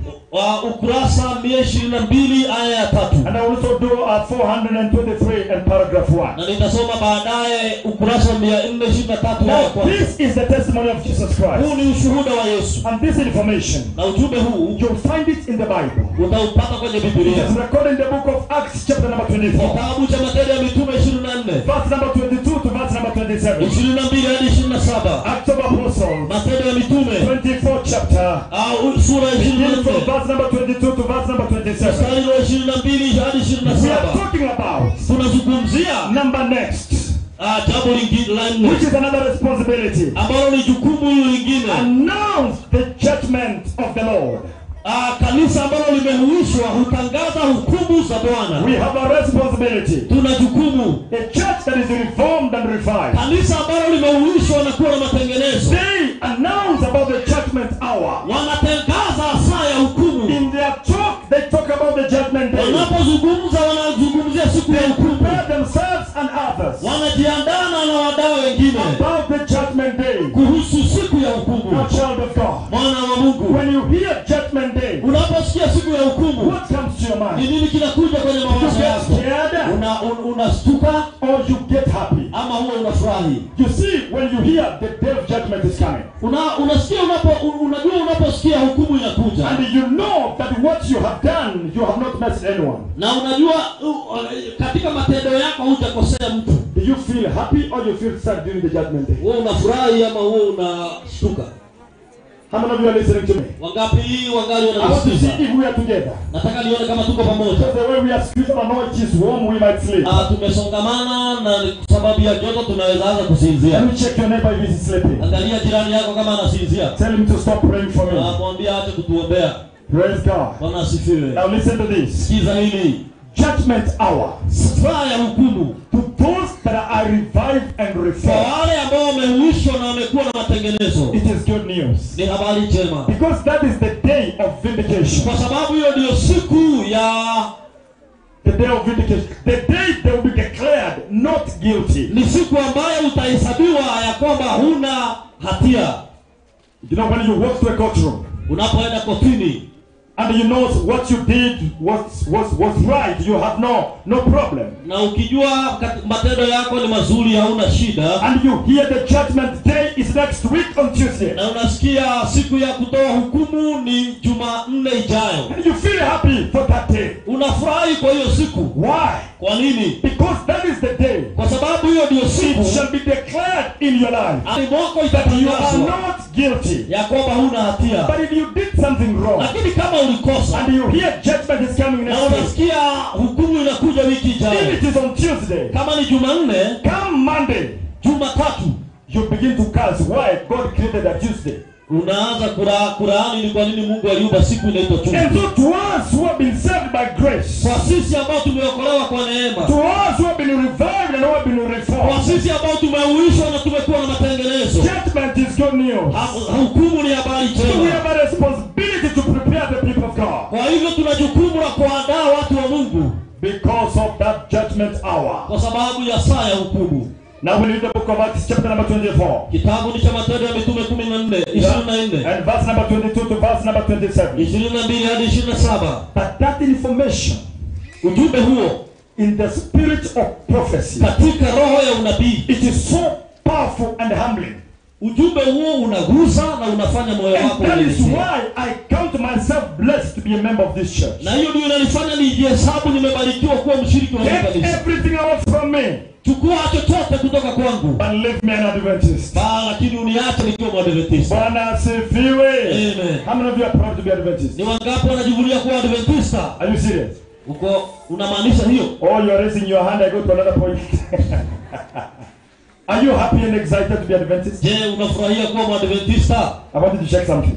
Nataka kuangalia jambo. How many of you? Ni wangapi hapa who are not Adventists? Hawako Adventista, but somehow you came.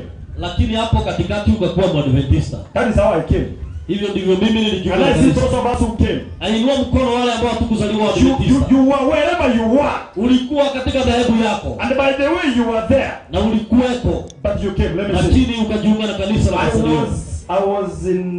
I was a Catholic. Mimi nilikuwa Mkatoliki. Proudly one. Na nilikuwa najivunia kuwa mmoja wao. But God called me. Lakini Mungu aliniita. How many of you got called from wherever you are? Ni wangapi waliitwa kutoka mahali walikuwa? Raise up your hand. Inua mkono. All right. Inua mkono. Hapo pia uliitwa. Hao wengine ni mbegu ya ndani. Okay. How many of you were born in the church? Ni wangapi walizaliwa wakiwa hapa kanisani? I have a message for you. Niko na ujumbe kwenu. And it's not good news. Na si habari njema. Sit upright. Kaa vizuri.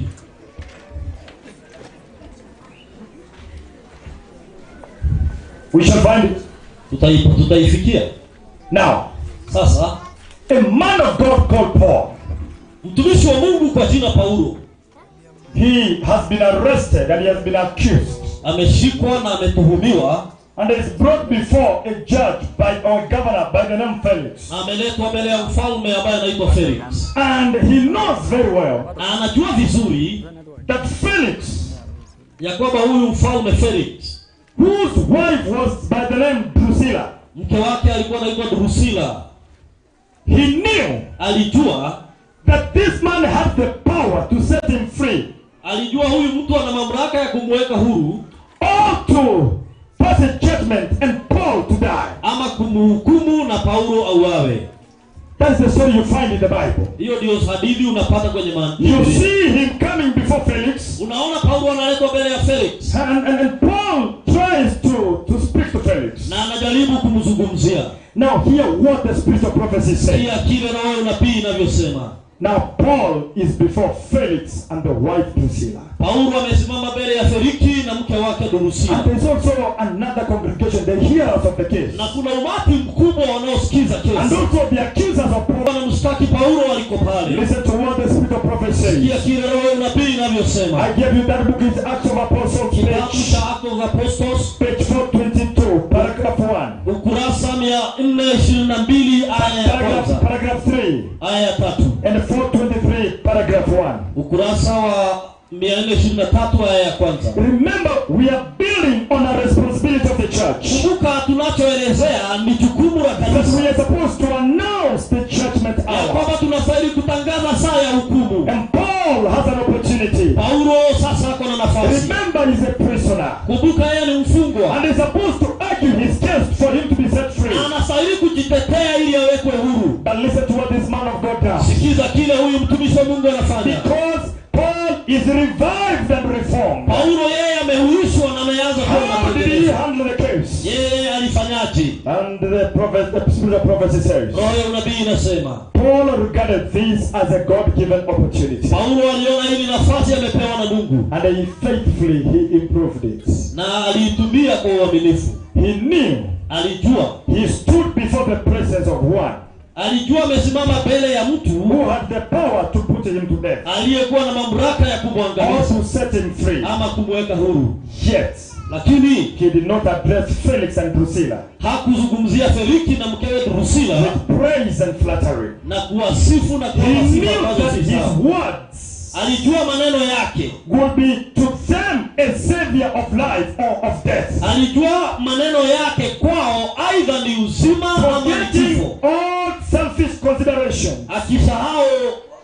Akisahau binafsi wote. He sought to arouse them. Alijaribu kuamsha hisia to a sense of their peril. Ili waweze kutambua hatari iliyo mbele yao. A man of God, Paul, mtu wa Mungu Paulo, an example of a revived and reformed child of God. Mfano wa mtu aliyehuishwa na He is standing before Felix. Amesimama mbele ya Feliki. And in his heart he knows. Na katika moyo wake anajua. Paul was learned. Kwa sababu tunajua Paulo alikuwa msomi. In his mind he had two options. Na katika mawazo yake alikuwa na nafasi na mafikira mawili. Number one. Kwa kwanza, I will argue my case and I can be set free. Nitajitetea ili niwekwe huru. But these people, they will die in sin. Lakini hawa watu watakufa kwa dhambi zao. But he said, lakini akasema, because I am revived and reformed. Sababu nimehuishwa na nimekuwa na matengenezo. I want to remain in prison. Nataka nibaki jela. But I'll take this opportunity. Lakini nafasi hii nitaitumia. Not to defend myself. Si kujitetea. But I want to bring to notice Felix and Drusilla and the congregation. Lakini nataka Felix, Drusilla na umati ulio mbele yangu. Be aware about the judgment day. Waelewe kuhusu siku ya hukumu. And they also understand the righteousness of Jesus Christ. Na waelewe haki ya Kristo. And what is the point number 3 he speaks about? Na jambo la 3 anazungumzia kuhusu nini? What is the number 3? Very quickly. Ni jambo la 3 ni lipi? Come on, what is there in the book of Acts? Katika kitabu cha Matendo ya Mitume, jambo la 3 ni lipi? No, you are Adventists. What's the problem with you? Nyinyi wa Adventist. Now, those of you who are born in the church. Wale waliozaliwa kanisani. Tell us, point number 3. Sure, you were born in the church. Tuambie jambo la 3. When your mother went to labor, she went to church and you were born there. Tell me, what's number 3? Jambo la tatu lilikuwa ni lipi?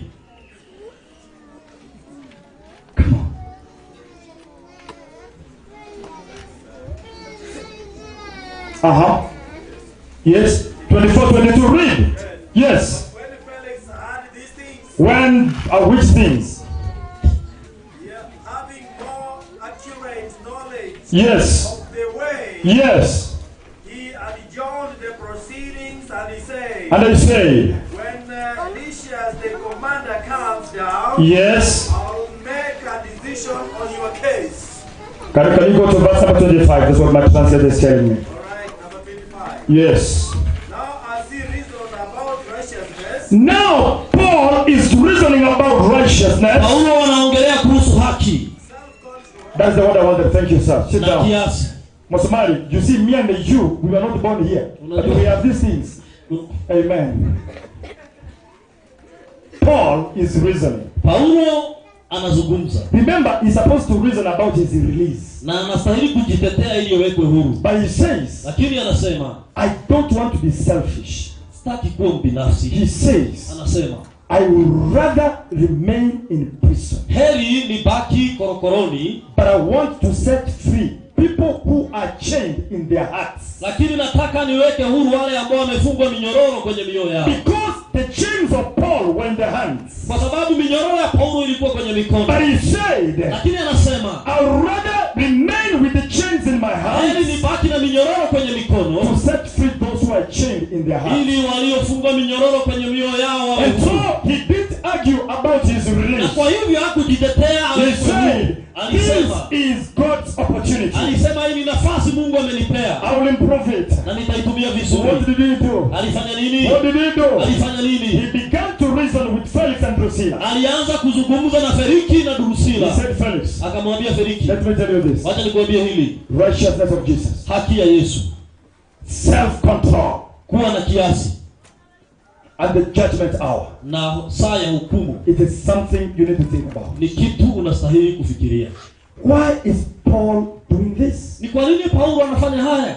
Why is Paul denying himself his freedom? Ni kwa nini Paulo anajinyima uhuru wake? He is presenting before Felix a very important aspect. Analete mbele ya Paulo Feliki hoja Today, nzuri. Paul is saying in this church, Paulo anasema kwa hili kanisa as we leo, are seated at the holy convocation, ikiwa tumekaa hapa kama kusanyiko takatifu, we need to let go our freedom tunastahili kujinyima uhuru wetu, so that we can set this world free na ili dunia iwekwe huru, by telling this world the truth. ili kwa kuambia dunia hii ukweli. Let me continue reading. Wacha niendelee The kusoma. apostle realized Paulo mtume alielewa that the gospel had a claim upon whoever might listen to his words. ya kwamba nafasi uinjili ilikuwa inaguza yeyote alikuwa That nasikia one maneno day yake. they will stand either among the pure and the holy around the great white throne. Na siku moja wataweza kusimama mbele ya kiti cha enzi. Or if he messed up himself, Na alijua ikiwa atachanganyikiwa, some of them will stand among those that Jesus would say.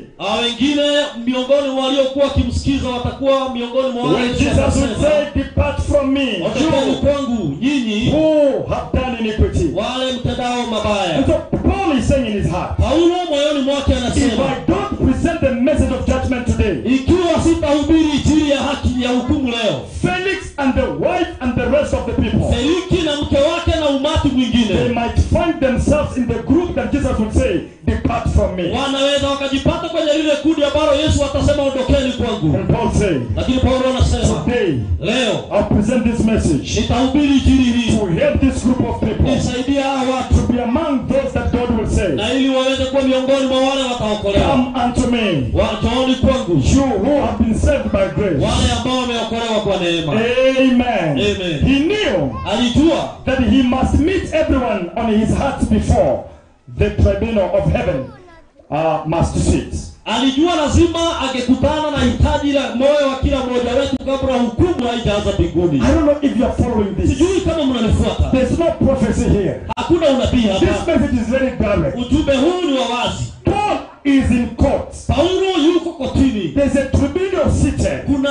Kuna jopo liko mbele But yake. in the mind of Paul, Lakini katika fikra za Paulo, he takes the tribunal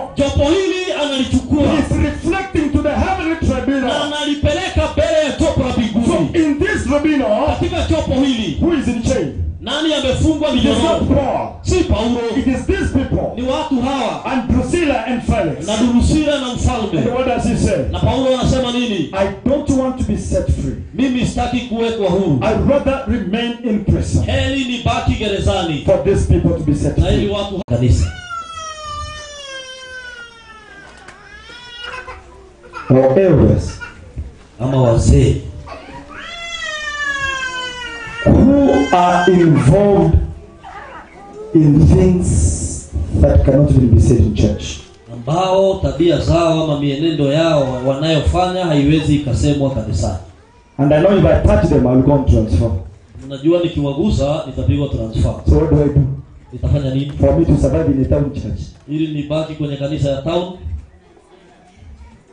You make sure that you are friends. Unahakikisha ninyi ni marafiki. Yes. Ndio. I would rather even lose pastorhood. Hata heri kazi ya uchungaji iishe. Where if today I knew, I would tell you. Kama ningejua leo enda chwea ningekuambia. I would tell you. Ningekuambia. I would rather remain in chains. Heri nibaki kwenye minyororo. But set you free. Na ili wewe uwe huru. Praise God. Bwana asifiwe. That is our responsibility as a church. Hilo ni jukumu letu kama kanisa. But do you know why we don't say it? Lakini unajua ni kwa nini hatusemi? We are not revived and we are not Kwa reformed. sababu hatujahuishwa na And that is why amongst us. Na ndio sababu miongoni mwetu. Yesterday we found the brothers and sisters that we call unworthy in the congregation. Jana tuliongea kuhusu ndugu na dada ambao tunasema hawastahili kwenye mkutano. What is the other name of the brothers we found? Tuliwahitaji kwa jina jingine. Come on. Nikumbushe. We said unworthy members. Na ile nyingine? False. We said false. Blessed is your heart. Ubarikiwe sana uliyejibu. Amen. False. Waongo. They are there. Wako. We know them. Tunawajua. But because of the positions they occupy. Na kwa sababu ya vyeo walivyo navyo. We don't touch them. Hatuwaguzi. We have sacred cows. Tuko na You translate. Sema ng'ombe watakatifu. Kuna wale ambao hawaguzwi. Hapana. Ng'ombe watakwaza ni ng'ombe. They are sacred cows. Hawana maziwa lakini ni sacred. Ni ng'ombe mfano.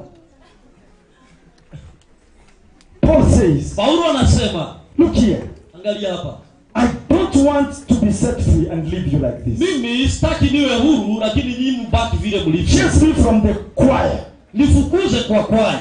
But mama gospel is too much, I'll tell you. Na lakini mama, dada, masengenyo ulio nao ni mengi. Lazima nikuambie. We need to come to that level. Lazima tufikie hapo. It is our responsibility as the holy convocation of God. Jukumu letu kama kusanyiko takatifu la Mungu. Praise God. Bwana asifiwe. Number next. What is the responsibility of the church of God? Ni jukumu lipi lingine la kanisa la Bwana? Which that is revived and reformed.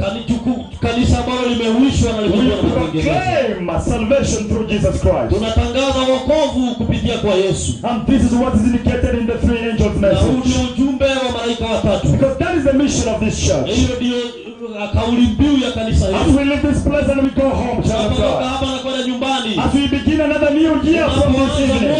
Mwaka mpya jioni. We need to proclaim salvation through Christ. Lazima tutangaze wokovu katika Kristo. Oh, praise God. Bwana asifiwe. Praise God. Bwana asifiwe. Number next. Jambo lingine. It is important. Ni muhimu. As a revived and reformed church of God. Kama kanisa la Mungu ambalo limehuishwa. We need to talk with passion. Lazima tuzungumze kwa health reform. Hali ya afya. Matengenezo katika afya. Health body. Ujumbe wa afya. Health body. Mili iliyo na afya nzuri. Health mind. Akili zilizo na afya nzuri. That which affects the body. Kile ambacho kinaathiri mwili. It affects the mind. Kinaathiri hata na fikra. I was I think that was pastor's meeting, if I can remember. It was pastor's meeting at Nyanchwa. Tulikuwa Nyanchwa katika mkutano wa wachungaji. And our union president was talking to us as pastors. Na pastor wa union alikuwa anatuzungumzia. And I listened. There are times I listen with my heart. Kuna wakati huwa nasikiza kwa moyo wangu. And he said a statement that caught my attention. Akasema jambo lililonichoma kwa moyo. And he was challenging us as pastors. Alikuwa anatupa changamoto kama wachungaji. How can a whole pastor, itakuwaje mchungaji mzima, whole pastor, whole of H, whole ama holy, not holy, do you have holy pastors? Whole. No, let me teach him whole. W-H-O-L-E, whole. My English is poor. My pronunciation has a problem.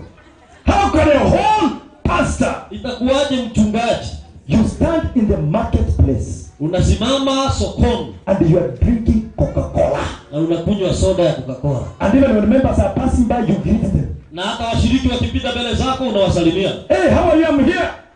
Niaje hapo, niko hapa. If you have to make some money, you even buy them more of the Coca-Cola. Na kama uko na pesa kidogo, unawaongeza soda za Coca-Cola.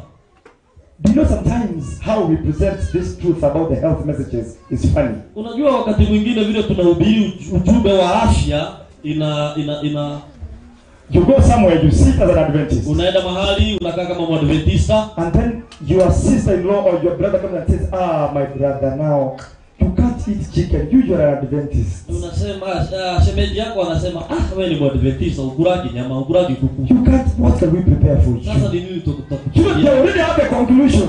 Wao tayari wanajua. And what is your response? Lakini wewe unajibu.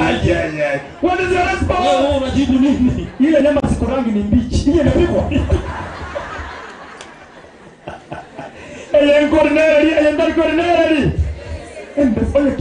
Bring it on.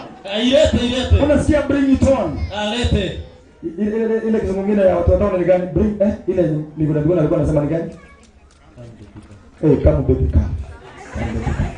Bring it on. Lete. Imagine watu wa dunia wanajua tukule nyama. Watu wa dunia wanasema the Adventists they don't take meat.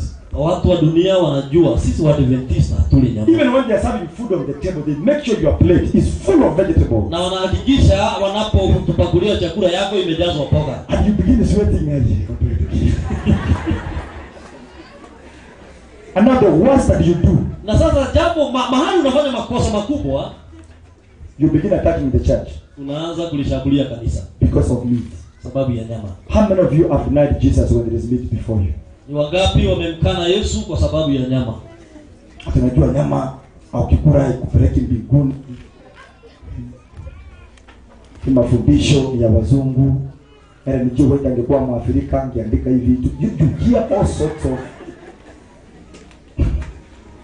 of statements. Unasikia habari zote za kukejeli. Si vizuri. As you live here as a holy convocation, unapotoka hapa, think about the messages of health. Unapotoka kwenye hili kusanyiko takatifu, fikiria juu ya ujumbe wa afya. I heard Mama, the one who's in charge of publishing. Nilisikia dada yetu ambaye amesimamia uchapishaji. That even these messages about coronavirus and the rest. Ujumbe huu wa corona na magonjwa mengine. Our books have this information even before corona came. Vitabu vyetu vina ujumbe huu kabla ya corona. Prepared this church in advance. Kanisa hili Mungu ameliandaa mbele. But unfortunately, lakini the opposite is true. Kinyume ni kweli kwetu.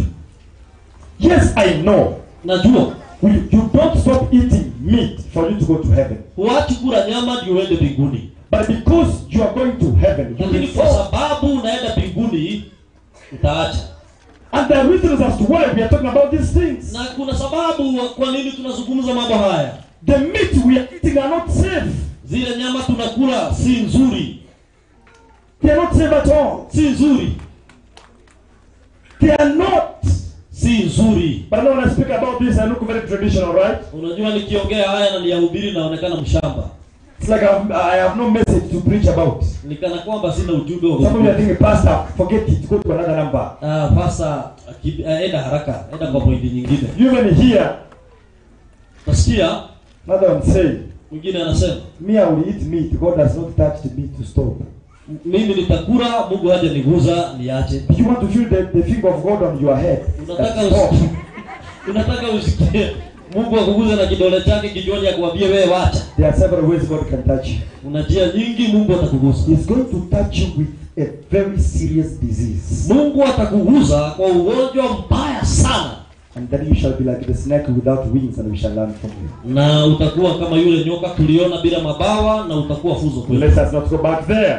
Tusiende hapo tena. The child of God. Mwana wa Mungu. Number next. Jambo jingine. I don't know which number we are. Number 6 maybe. Tumefika wapi? Labda namba ya 6. Listen to this. Sikia hili. A reformed and revived church of God. Kanisa la Mungu ambalo limehuishwa. They take their children. Wanachukua watoto wao to Adventist school. Kwa shule za Kiadventista.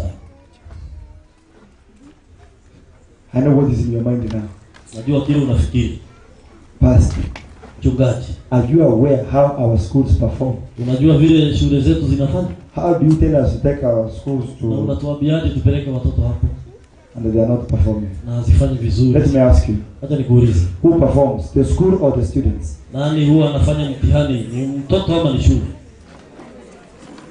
How do you expect a school to perform when you are giving us the list in the community? Unatarajiaje shule yetu ifanye vizuri wakati watoto wale ambao tunapeleka pale hawafanyi vizuri? Those who are 400 and above marks, we take them somewhere else. Watoto wale wana alama 400 kwenda juu tunawapeleka shule zingine. And those who get between 98 and 120, they come to our schools. Na wale wanapata alama 100 ndio tunaleta shule zetu. And you are telling God, we are testing you. Na unaambia Mungu tumekuweka kwa mizani. Is that possible? Hiyo inawezekana?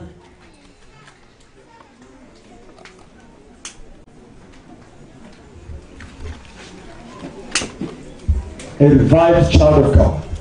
Mwana wa Mungu ambaye amehuishwa. I see this choir. This is pilgrims.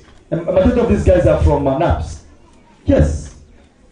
Waimbaji wengi wa choir pilgrims wametoka shule yetu ya Kiadventista ya Nyanchwa. It's a school that's doing so very well. One of our primary schools that we are proud of. Ni shule moja yetu tunajivunia. And I told you here, the devil is a liar. Na niliwaambia shetani ni mdanganyifu. Those of you who have your students studying in other institutions that are not Adventist. Wale walio na watoto ambao wanasoma shule ambazo si za Kiadventista. We said here that when do we even go for visitation? Tulisema hapa huwa tunawatembelea lini? On the Sabbath day. Siku ya Sabato. A church elder. Mzee wa kanisa. I speak about elder because you are close to me. Na uzungumziaga wazee sababu wamenikaribia. You take your child to an institution where you visit your child on the Sabbath. Unachukua mtoto wako kwa shule ambao unamtembelea Sabato. And you chair a board to excommunicate someone who is pregnant. Na wewe pia ndio utakaa kwenye kikao cha kufuta ushirika msichana ambaye ana mimba. Una mimba ya sheria ya 4. Wewe pia umevunja amri ya 4. You even have the morals. Je, sasa utakuwa na ujasiri wa kusimamia kikao kama hicho? Yaani unafunga Sabato kwa kwenda shuleni kumwona mtoto wako. Siku ya Jumamosi. Jumapili unakaa kikao kuzungumzia msichana aliyetoa mimba ama aliye na mimba. Wewe mimba yako ni ya sheria ya 4. Unatoa ya 7. Hata kwa sheria kufuatilia nani atolewa kwanza? Number 4.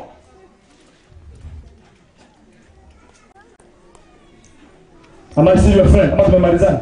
Bado mimi rafiki yako ama bado tumeachana? But the things I feel like I shouldn't even jump out of my skin.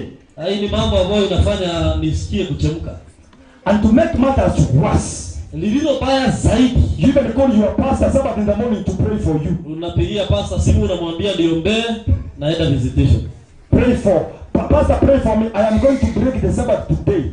Pastor niombee leo nimepanga kuvunja Sabato. And we pray. And we can't ask you because we might go on transfer. Na tutakuuliza kwa sababu tutahamishwa. Number next. Jambo lingine. Are we there? Tuko pamoja? Are we there? Tuko pamoja? Tunasema Bwana tusaidie na watoto wetu. Mungu tuwasaidie na watoto wetu. Amen. Amen. You know, most of us pray that you're not raising up your hands. I'm doing my part. Hata kama muinui mikono yenu mimi nafanya. I am doing my part, child of God. Nafanya jukumu langu mwana. And I know that after this God will count that I've done what I'm supposed to do. Na baada ya hapa ninajua Mungu atahesabu yale ambayo ninastahili kufanya. Listen to what this says. Encourage its members, a revived church. Kanisa ambalo limehuishwa. Encourages their members to take their children through an Adventist philosophy of education. Inahimiza washiriki wake kuwapea watoto wao elimu ya Kiadventista. About 2 years ago, I went to Karura, one of our schools. Miaka miwili iliyopita nilienda Karura. 2 or 3 years ago, I was for 10 days of prayer. I was at Karura. Siku juma la maombi nilikuwa pale. And on the last Sabbath, they were celebrating the performance of the previous year. Walikuwa wanasherehekea vile shule imefanya vizuri mwaka uliotangulia. And I was surprised how many parents from Kisii were there. Wazazi wengi kutoka Kisii walikuwa pale. You know what I'm talking about, child of God? Unajua kile nazungumzia mwana wa Mungu. You know what I'm talking about, child of God? Unajua ni nini nazungumzia? It is not about the name of the school. Si jina ya shule. It's about the type of students we give this school. Ni aina ya watoto ambao tunapeleka pale. Karura is not a performing school. Karura si shule inafanya vizuri sana. They have the best students from primary. Ni kwa sababu wamepewa watoto wazuri kutoka shule ya msingi. I can even ask this institution called NAPS. Naweza uliza hii shule how many of the NAPS students who sit for KCPE go to Nyanjo High School? Ni watoto wangapi wanatoka NAPS alafu wanaenda Nyanjo High School? Don't answer me. Usinijibu. Statistics indicate. Takwimu zinaonyesha. Number next. Jambo lingine. A revived and reformed church. Kanisa ambalo limeuishwa na they encourage its members to study the Bible prophecies. Linahimiza washiriki wake kujifunza especially the books of Daniel and Revelation. Sana kitabu cha Daniel na the times we are living on. Na ili waelewe tunaishi nyakati zipi. It breaks my heart when you hear an Adventist to say. Inavuja moyo wangu unaposikia Adventista akisema. Prophecy is very hard to understand. Unabii ni gumu kuelewa. How do you say that when we have books? We even have books. There's a book I know that says prophecy simplified. Kuna utasemaje tukiwa na tuna vitabu vingi hata vile vinarahisisha mambo ya unabii. We have these books if you don't understand Daniel. Ikiwa hauelewi Danieli. We have books that if you read you'll understand it. Kuna vitabu ambavyo ukivisoma ask you as Adventist. Nitakuuliza kama Adventist. If you don't understand prophecy. Ikiwa huelewi unabii. Who will understand? Nani ataelewa? Can Catholics understand prophecy? Je, watu wa dhehebu zingine wataelewa? It is us children of God. Sisi wana wa Mungu. We need to encourage each other. Lazima tuhimizane. We must have deliberate effort. Lazima tujitahidi kwa makusudi. Make sure that the members of this church kuhakikisha washiriki wa hili kanisa are encouraged to study the prophecy. Wamehimizwa kujifunza unabii. Then we shall know where we are coming from. Kwa sababu hiyo tutajua mahali tunatoka. Prophecy will answer the question of what is happening. Unabii utajibu swali la nini kinaendelea. And prophecy will tell us where we are going. Na unabii utatuambia mahali tunaenda. Child of God, without prophetic books, Mwana wa Mungu bila we shall be walking in darkness. Tutakuwa tunatembea gizani. Number next. Jambo lingine. They encourage their members. Kanisa ambalo limeuishwa huimiza washiriki wake. To live in unity and harmony. Wakae na umoja na mshikamano. As they wait for Jesus Christ. Wanapomtarajia Yesu aje. One of the things that is killing the church of God. Jambo moja linaloangamiza kanisa la Mungu. We are not being fought from outside. Hatupigwi vita kutoka nje. We are fighting ourselves. Tunapigana sisi wenyewe kwa wenyewe. There is a text that is the Bible. Kuna fungu lililo kwenye Biblia. Let me paraphrase it. Limenipita kidogo lakini wacha niseme linavyosema. Linasema when you eat each other, mkikurana nyinyi wenyewe, be careful you don't finish each other. Muwe makinifu ili msimalizane. Kuna kukulana kwa kanisa. God is saying if you decide to eat chua, then eat fingers. Leave others. Eat one. If you must eat. Ikiwa lazima upige mtu kula kidogo. Usikule umalize. Which text is that? Find it. Don't! Too much! Imezidi, punguza. Do you remember yesterday what we were talking about? Unakumbuka jana tulifanya. How many of you were here yesterday? Wangapi tulikuwa na hapa jana? How many of you were here yesterday? Inua mkono kama tulikuwa na wewe jana. We spoke about this point in detail, right? Tuliongea mambo haya kwa kina.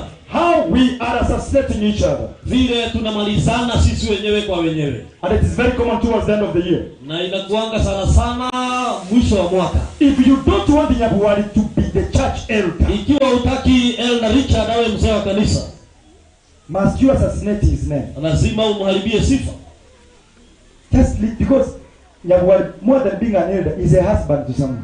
Na licha ya kuwa mzee wa kanisa, yeye ni mzee wa boma, yeye ni mume wa mtu. He is a father to someone. Yeye ni baba na watoto wake. Now when you are assassinating his name, unapomchafulia jina, do you care about his wife and the children? Je, unajali mama huo unafikiri? Do you care that he's a teacher? Wake. Or you simply say anything because you don't want him to leadership. Ama wewe utasema tu chochote kwa sababu mtaki kwenye uongozi. We cannot be fully reformed and revived. Hatutauishwa na kuwa na matengenezo if we are not living in unity and in harmony. Ikiwa tutaishi kwa ushikamano na umoja. And Ellen G. White says in one of our writings, Dada White anasema katika maandishi yake, we have one fear to fear more. Tuna jambo moja tu la kuogopa. Fear of what is happening inside than that which is happening from outside. Yale yanayofanyika ndani kuliko yale yanayofanyika. And so unity of this church. Kwa hiyo umoja wa hii kanisa is a responsibility of a revived church of God. Ni jukumu la kanisa ambalo limehuishwa. Number next. Jambo lingine. They encourage total member involvement. Kanisa ambalo limehuishwa huhimiza washiriki wake kushiriki katika kazi ya kila katika crusade za TMI. TMI, total member involvement. Crusade za ambapo kila mshiriki ni muhusika. Let me say this, child of God. Wacha niseme hili, mwana wa Mungu. And Pastor Jen, you can bear me witness. Mchungaji Jen utaweza shuhudia haya. Our church members are very good when it comes to giving money for crusades and other campaigns. Washiriki wetu ni wazuri kwa kutoa sadaka za kufanya crusade. But that is not what TMI is all about. Lakini hiyo sio hayo tu sio yanayofanyika tu kwa TMI. TMI, you need to be there in person. Katika TMI wewe binafsi lazima uwe pale. Let me share this with you. Wacha nishiriki hili nawe. It is so sweet. Ni vizuri. I can't describe this sweetness. Siwezi elezea hili. It is so. Are you looking at me? Je, unaniangalia? How do you describe the sweetest sweetness? How do you describe it? You know, it is sweet, but that sweet, the sweetness of it. You understand? Tunafuatana. It is so sweet when you know you spoke to someone and God used you and they have made a decision to be Christians. Unafurahi unapotambua umezungumza na mtu na Mungu amemfanya akubali wokovu. It is so sweet. Inafurahisha. And that is why God said, Mungu anasema, in matters of man's salvation, katika masuala ya wokovu wa mtu, I will give a fellow humanity an opportunity to be a partner. Nitapea mwanadamu nafasi ya kuwa mshirika katika so that you can experience the sweetness of salvation when your sister comes because God used you. Na ili wewe uweze kuhisi furaha ya ushirika unapofanya kazi na mwenzako anajiunga na kanisa. And so God has called you to be an Adventist. Kwa hiyo Mungu amekuita uwe mwadventist. That he can be able to use you to reach many out there. Na ili akutumie kufikia wengine pale. That is total member involvement. Na hiyo ndio kauli ya kila mtu ni muhusika kwa kazi hii. But listen to this, child of God. Lakini sikiza hili mwana wa Mungu. Christ Object Lesson. Kitabu kinaitwa Christ Object Lesson. Christ Object Lesson. Kitabu kinaitwa Christ Object Lesson. Page 303, paragraph 1. Ukurasa wa 303 aya ya kwanza. Thank you so much, my brother. That book of when you eat someone, eat a little. Don't eat everything. Galatians chapter 5 and verse number 15. Kitabu cha Wagalatia 5:15. Powerful text. Fungu ambalo ni nzuri. If you want to eat me, ikiwa unataka kunimaliza, just eat my fingers, leave my head. Usinimalize wote, kula kidogo. You know, Galatians 5:15. Thank you, my brother. Asante. Now let me read from your statement here. Wacha nikusomee fungu hapa. And I hope you'll be able to listen to it so clearly. Natamani sana usikize. Men are in danger. Binadamu wako kwenye hatari. Multitudes are perishing. Watu wengi wanaangamia. Remember, we are building on the number that speaks about encourage members to be involved in TMI. Kumbuka tungali katika ile hoja inayosema ya kwamba kanisa ambalo limehuishwa linahimiza watu kujihusisha na TMI. TMI is not a time. TMI si wakati. TMI is a lifestyle. Ni hali ya maisha. You are involved in the work of God in your life. Umehusika katika kazi ya Bwana maishani mwako. At your place of work you are involved. Mahali pako pa kazi umehusika. At home you are involved. Kazini umehusika. When you sit in a matatu it is TMI. Unapokaa kwenye matatu umehusika. Wherever you are it is TMI. Popote pale upo unahusika. When Paul was in court it was TMI. Paulo akiwa kotini ilikuwa ni TMI is a lifestyle. TMI ni hali ya maisha. So men are in peril. Watu wako kwenye hatari. Multitudes are perishing. Watu wengi wanaangamia. But how few of the professed followers of Christ? Lakini wafuasi wa Kristo ni wangapi? Who are burdened for this soul? Ambao wana mzigo wa hii kazi. The destiny of the world hangs in a balance. Hatima ya ulimwengu iko katika mizani. But this hardly moves even those who claim to believe. Lakini hili haliguzi hata wale wanadai kuamini. Most far-reaching truth ever given to mortal. Ukweli ambao umeshaipewa watu. There is lack of that love that led Jesus Christ to leave heaven and come. Upendo uliomfanya Yesu atoke mbinguni aje duniani umekosekana. Listen to this. Sikiza hili. Listen to this, child of God. Sikiza hii mwana wa Mungu. Now if you forget anything about the child of God. Kama utasahau mengine lakini hili usisahau. Listen to this. Sikiza hili. Christ Object Lesson page 301. I'm reading paragraph 2. Kitabu kinaitwa Christ Object Lesson ukurasa 303 aya ya kwanza. When the Israelites entered Canaan, Waisraeli walipofika Canaan, they did not fulfill God's purpose. Hawakutimiza mapenzi ya Mungu. By taking possession of the whole land. Kwa kuchukua ama kuteka huo mji wote. After making a partial conquest. Baada ya kushinda nusu, they settled down to enjoy the fruit of their victories. Walikaa na wakaanza kufurahia matunda ya ushindi wao. In their unbelief and love of ease. Katika kwa kutoamini kwao na kupenda maisha ambao ni rahisi. They congregated in portions already conquered instead of pushing forward to occupy new territory. Wote wakakusanyika mahali kidogo ambao wameshinda kuliko kusonga mbele na kupiga mahali zingine. Yani when they won, waliposhinda, they were so comfortable with the little they had. Walitosheka na hiyo kidogo walikuwa nayo. And that was not the purpose of God. Lakini hiyo haikuwa kusudi la Mungu. The purpose of God was for them to advance. Kusudi la Mungu lilikuwa ni wasonge mbele. But they were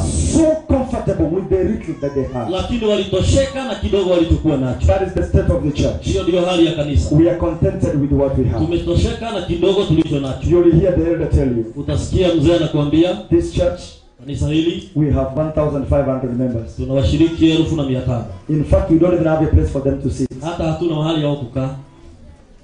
And that is what you call victory. Hiyo ndio unaita ushindi. Let me remind you. Wacha nikukumbushe. If you are comfortable with 1,500. Ikiwa umetosheka na 1500. What's the membership of this church? Kanisa hili na washiriki wangapi? 578. Washiriki 578. In Suneka. Suneka. How many people are not Adventists? Ni watu wangapi hapa wanaotuzunguka hapo si Waadventista? Ndio wengi ama ndio wachache? Sasa mmeona ni kwa nini niko na vita na kwaya? You see now the problem we have. Hii ndio shida tuko nayo. You see, we need to go and sing to those who are not Adventists. Tunastahili kwenda na tuimbie wale ambao si Waadventista. But you are singing to us who are Adventists. Na mnatuimbia sisi Waadventista. And you want us to shout amen every Sabbath. Unataka kila sabato tuseme amina. I want to start a movement in this church. Nataka nianze mwamko katika hii kanisa. We need to ask the choir.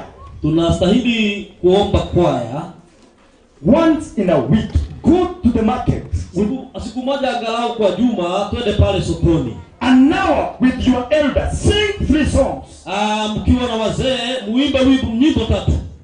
Let the elder preach from a text for 10 minutes. Mzee naye asome fungu dakika 10. You shall never be 500 again. Hamtabaki 500 tena. But we are so comfortable. Tumetosheka because we want easy things. Tunataka vitu rahisi. Easy things. Rahisi. Can you try that? Oh, that is too much for you. Unaweza jaribu hilo ama hiyo ni nawasumbua. Oh, you have messed the market. You can't face it in uniform. Ama basi mmefanya vibaya huko, amwezi rudi hapo na uniform. Nyinyi ndio mko na madeni kwa market. Nyinyi ndio umetusu watu kwa market. Pastor, kama ni what about tuende Nyachenge tusiende Suneka? Is that your message? Begin from where? Anza nyumbani. Walianzia wapi? Yerusalemu. Yerusalemu iko wapi? Hapo nyuma. Tengeneza fanya marekebisho kwa tabia. Fanya marekebisho. If you are having someone as a husband, go sing with that woman. Tell her you are reformed.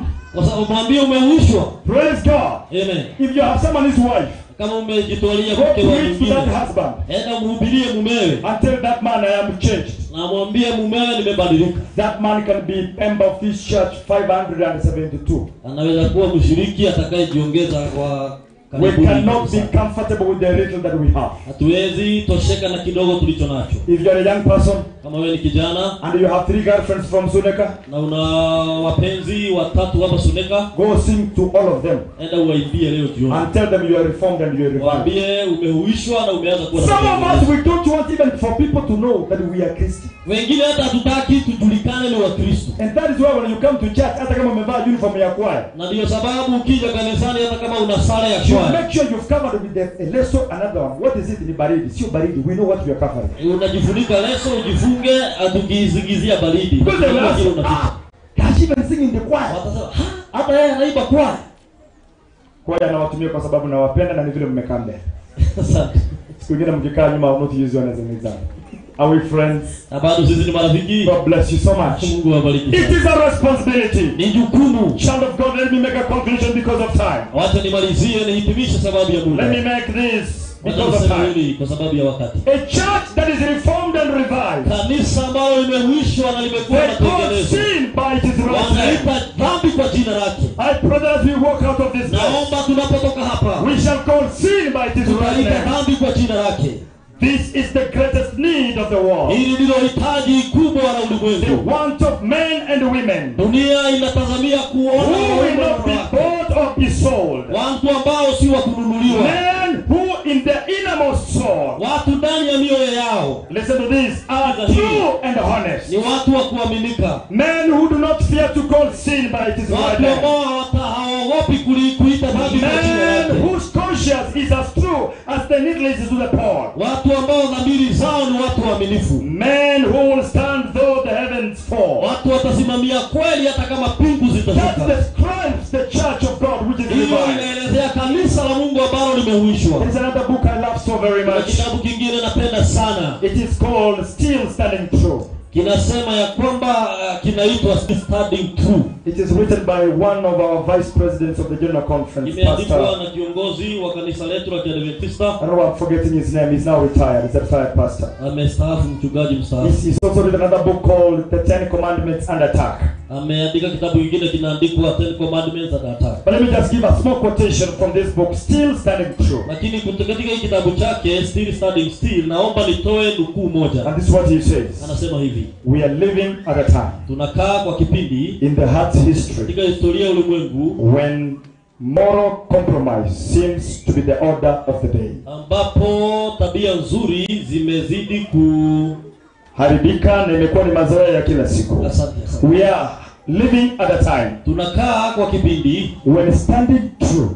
Kusimamia kweli. You are labeled narrow minded. Unaonekana wewe ni mtu ambaye akili zako si nzuri. When you stand for the truth. Ukisimamia kweli. When you tell people this is the right thing to do. Unapoambia watu hii ndio jambo nzuri la kufanya. They will tell you think small. Wanakuambia wewe ni mtu wa fikra ndogo. When is it better?